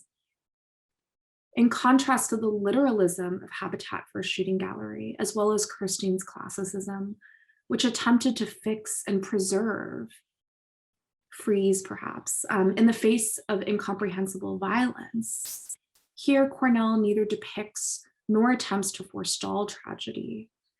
Rather, tragedy makes the survival of Andersen's tales all the more miraculous. Andersen's stories, Cornell's enchantment, cannot repair violence and death. Their continued existence, even in the face of the world's brutality, is the miracle. This is the source of their limited strength. Thank you. I'm going to open actually with a film clip from 1944 from the series Unusual Occupations. So this is going to be a slight shift in tone from some of the earlier conversations we've been having so far, but I think some of the same themes resonate. So I'll open with this brief film clip because I think it really gets to the heart of so many of the issues I've been thinking about and through. And because I think it gives us an excellent sense of the self-awareness and canny self-marketing of the artists I'll primarily be speaking about today, illustrator Zoe Mozart. Well, it also raises broader questions about the international circulation of images and pictures in the 1940s.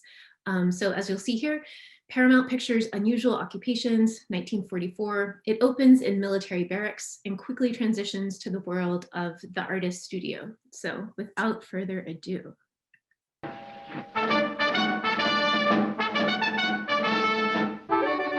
Yes, he's in the army now, but where? Well, maybe in barracks like this, maybe in a foxhole somewhere. But the pinup girl is at the front too, a continual reminder of what they're fighting for. She is a symbol and a presence, a little saucy, very piquant, gay but not too gay, and altogether adorable. Who is the artist and who is the model? Boys don't care, but we do, because here is an unusual occupation in which artist and model are one. And her name is Zoe Moser, internationally famous for her American beauties. This most successful of pinup girl creators designs her own costumes, and then, like any good actress, she creates her own characters, after which she's ready to pose and paint herself.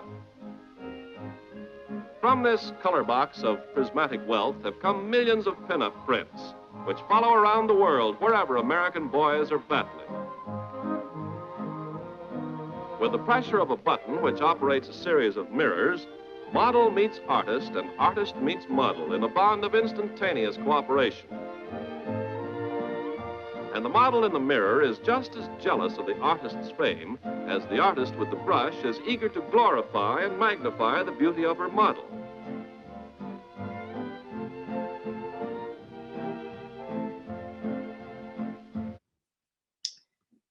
Okay, so I think you get a sense of why I find this film so compelling, and I'll go ahead and transition into my PowerPoint. So this film quickly evokes the uneasy conflation of art, war, and sexual desire, even in its musical transition from the military trumpet sound of "You're in the Army Now" to the jazzy, almost saxophonic "You Are My Sunshine."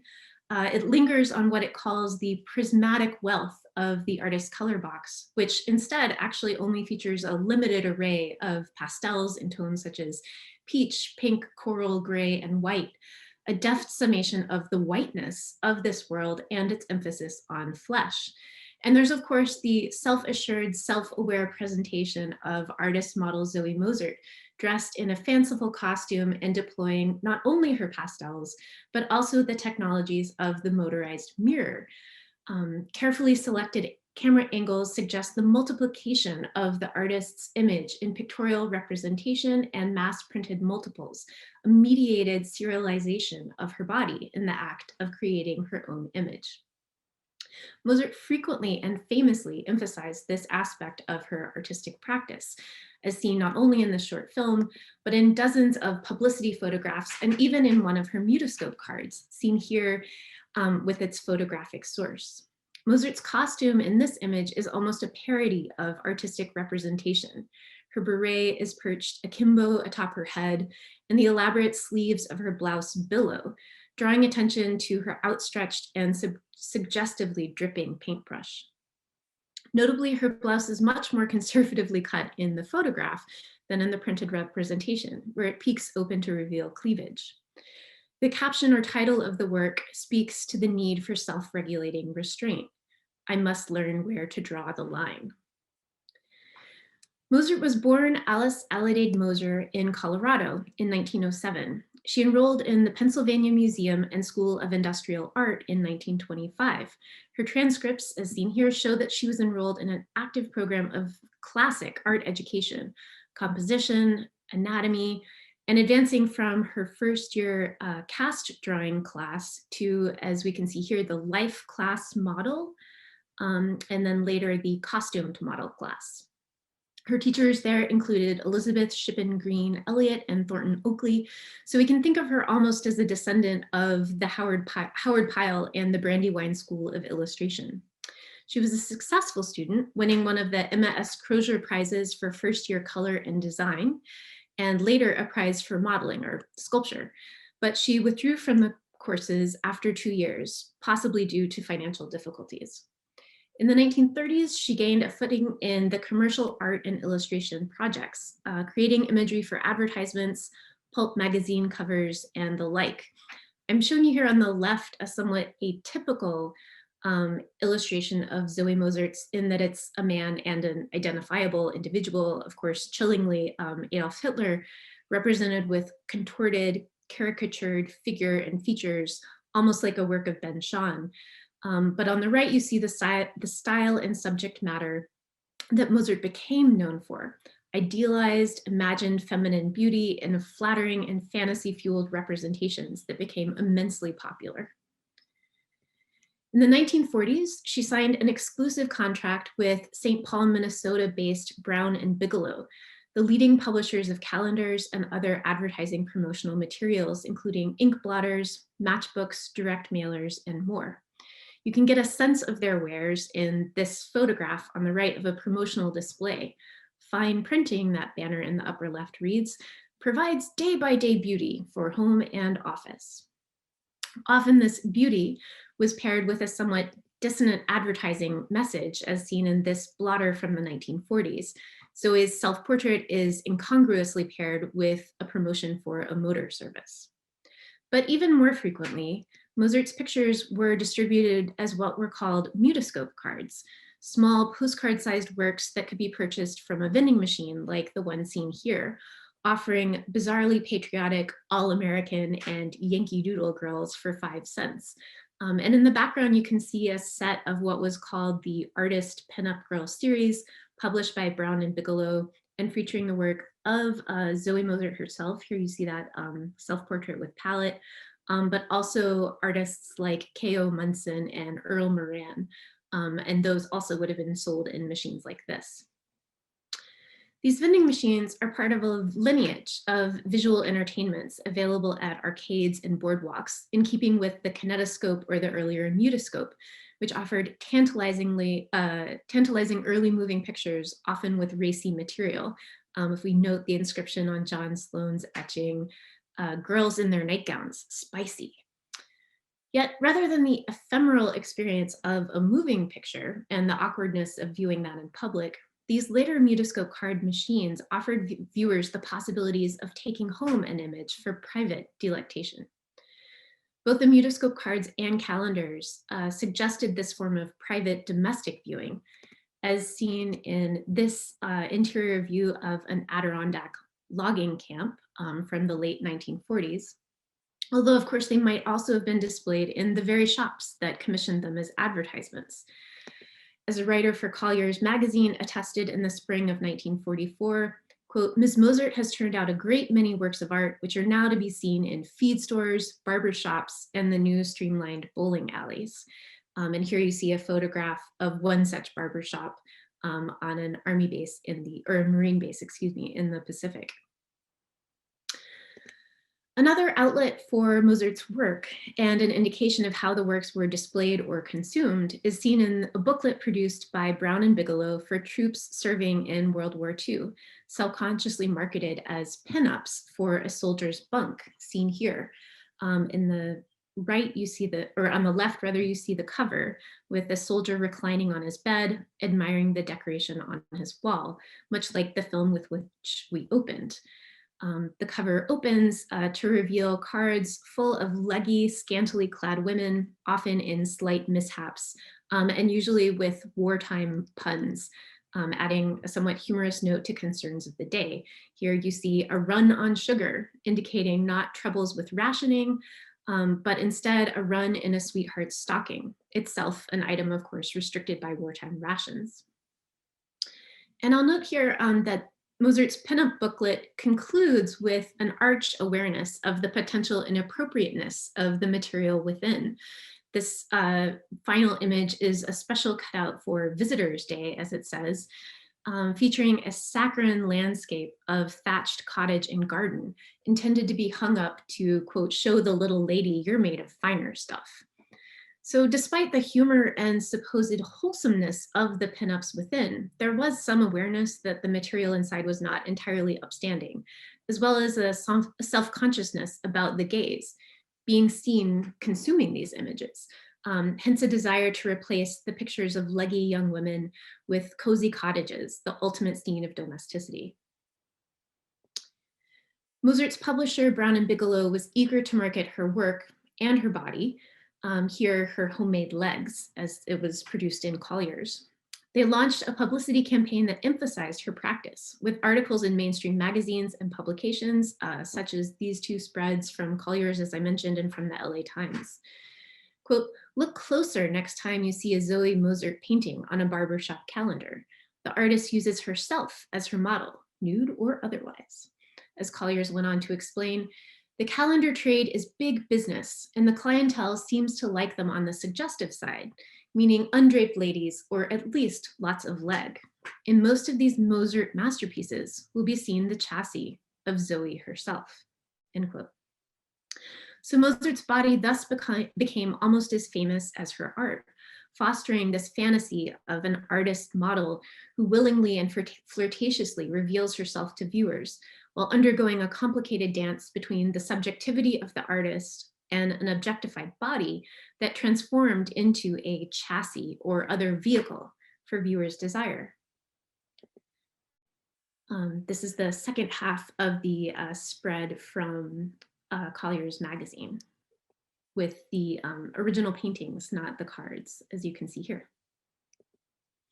And I should note that my project is informed by recent scholarship that seeks to complicate narratives of the male gaze or female objectification by recentering the agency of the female subject, building upon and departing from Laura Mulvey's visual pleasure in narrative cinema, to also consider the pleasure of performance and self-framing, as seen in works such as Maria Elena Buzek's Pinup Girls, Jackie Wilson's Happy Stripper, or Alison J. Carr's How Do I Look? Viewing pleasure in being a showgirl.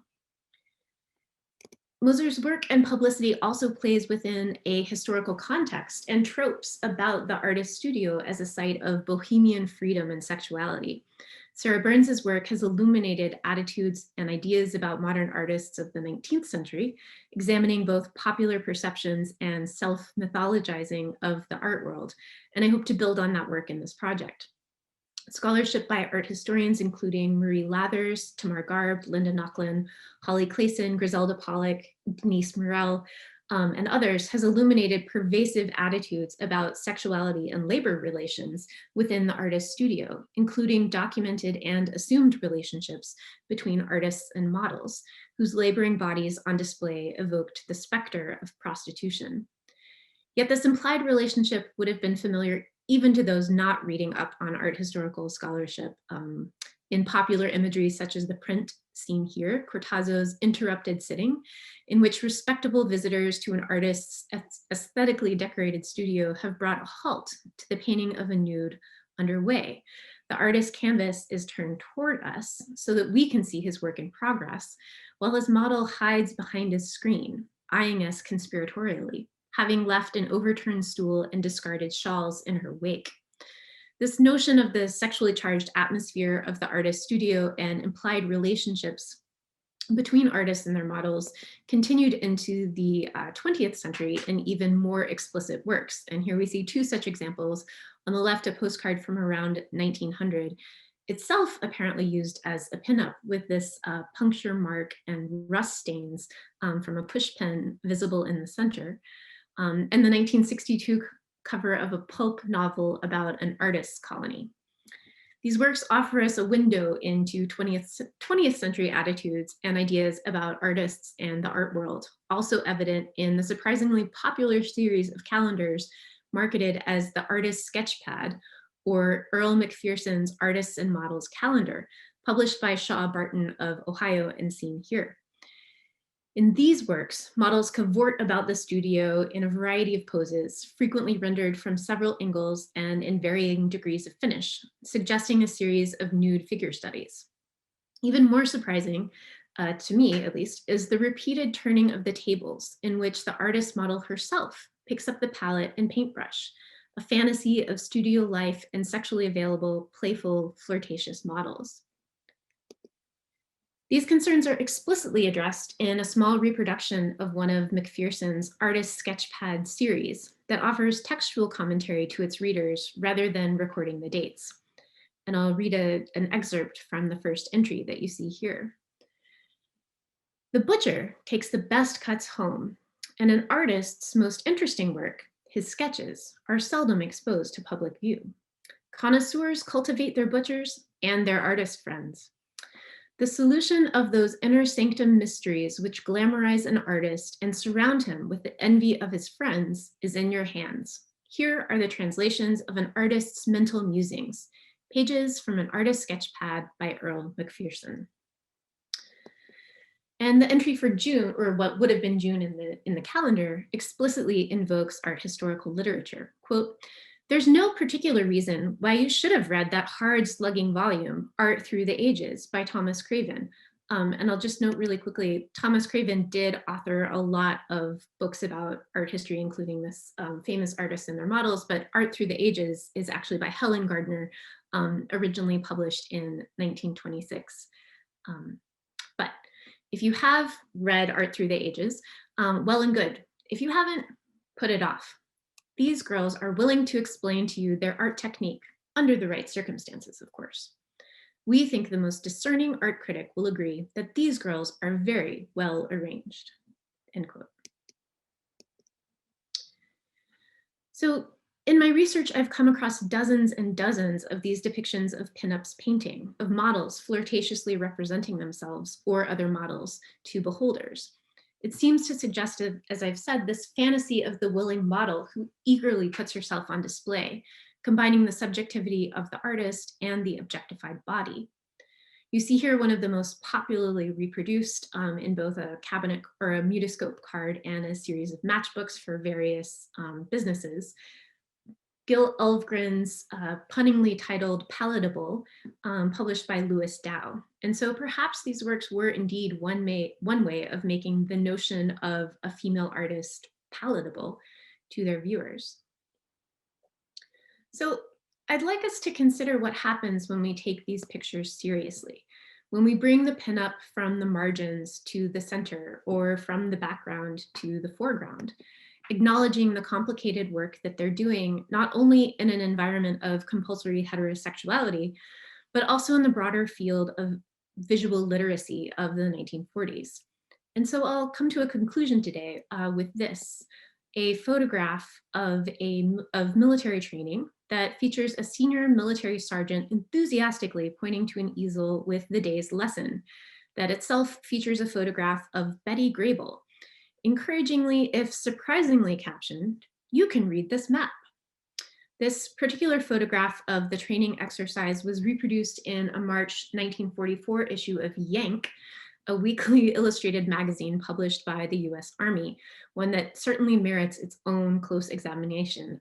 Each issue includes news items about military life, short fiction stories, comics, and yes, pinups with the suggestive title Yank. But as Yank published the photo with the caption, pinup girls are now making map reading more exciting for trainees in the 22nd Air-Based Squadron at Lowry Field, Colorado. First Sergeant Richard P. Bates demonstrates this visual aid to willing students. Yet this method of instruction was not limited to Sergeant Bates. Betty Grable was also deployed in Infantry Journal's 1944 instructional book, Map Reading for the Soldier, seen here, and I apologize for the slightly blurry image. As the text explains, quote, "Pictures and maps are a lot alike. If you can read a picture, you can read a map.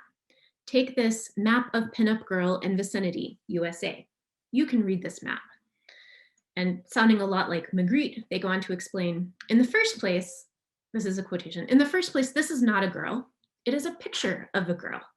Girls are round with curves that go in and out. This picture is flat. Yet all you have to do is glance at it and you know what parts stick out and what parts don't. A map is a picture of land. It is a piece of paper. It has only height and width, but it also tells you about the humps, bumps, bulges, dips on the Earth's surface. When you pick up a flat piece of paper called a map, you can tell at a glance how the land is formed, what parts are high and low, and where rivers and streams are, and the shapes of ridges and hills." End quote. The text proceeds to offer a couple of concrete examples, using the grid system to convey the location of a specific freckle on Betty Grable's body, or extrapolating from the scale at the margin to determine her height. And they conclude, quote, "Reading a map isn't quite as easy as looking at a pinup girl, but there isn't anything about map reading every soldier can't learn. It's simply a matter of becoming as familiar with ground as you probably are with girls." So in this remarkable way, the pinup is transfigured into landscape. When viewed through the analytical veil of the grid, the woman's body is transformed, this time not into a chassis or cut of meat, but instead into intelligible information that can be perceived, analyzed, and communicated within the logic of the military as terrain to be explored, surveyed for tactical battle plans, perhaps even invaded or liberated. We've seen this transfiguration earlier today, albeit briefly, in Zoe Mozart's picture for Visitors' Day, in which leggy pinups were replaced by a cozy cottage, its bountiful flowers and leaded glass windows, a scene of controlled, if fertile, domesticity. In keeping with today's theme, we might also think of this transformation of woman into landscape as an art historical bridge between the figurative regionalist inflected work of the 1930s, Alexander Hoag's Mother Earth Laid Bare, and de Kooning's riotous abstraction with the painterly 1950s woman as landscape, and as foreshadowing the work of artists like Anna Mendieta. These complex negotiations of vision and visuality leave much to be explored in our understandings not only of the female body as the subject of works of art and mass culture, but also as active producer and creator, reflecting on her own role in society. Thank you.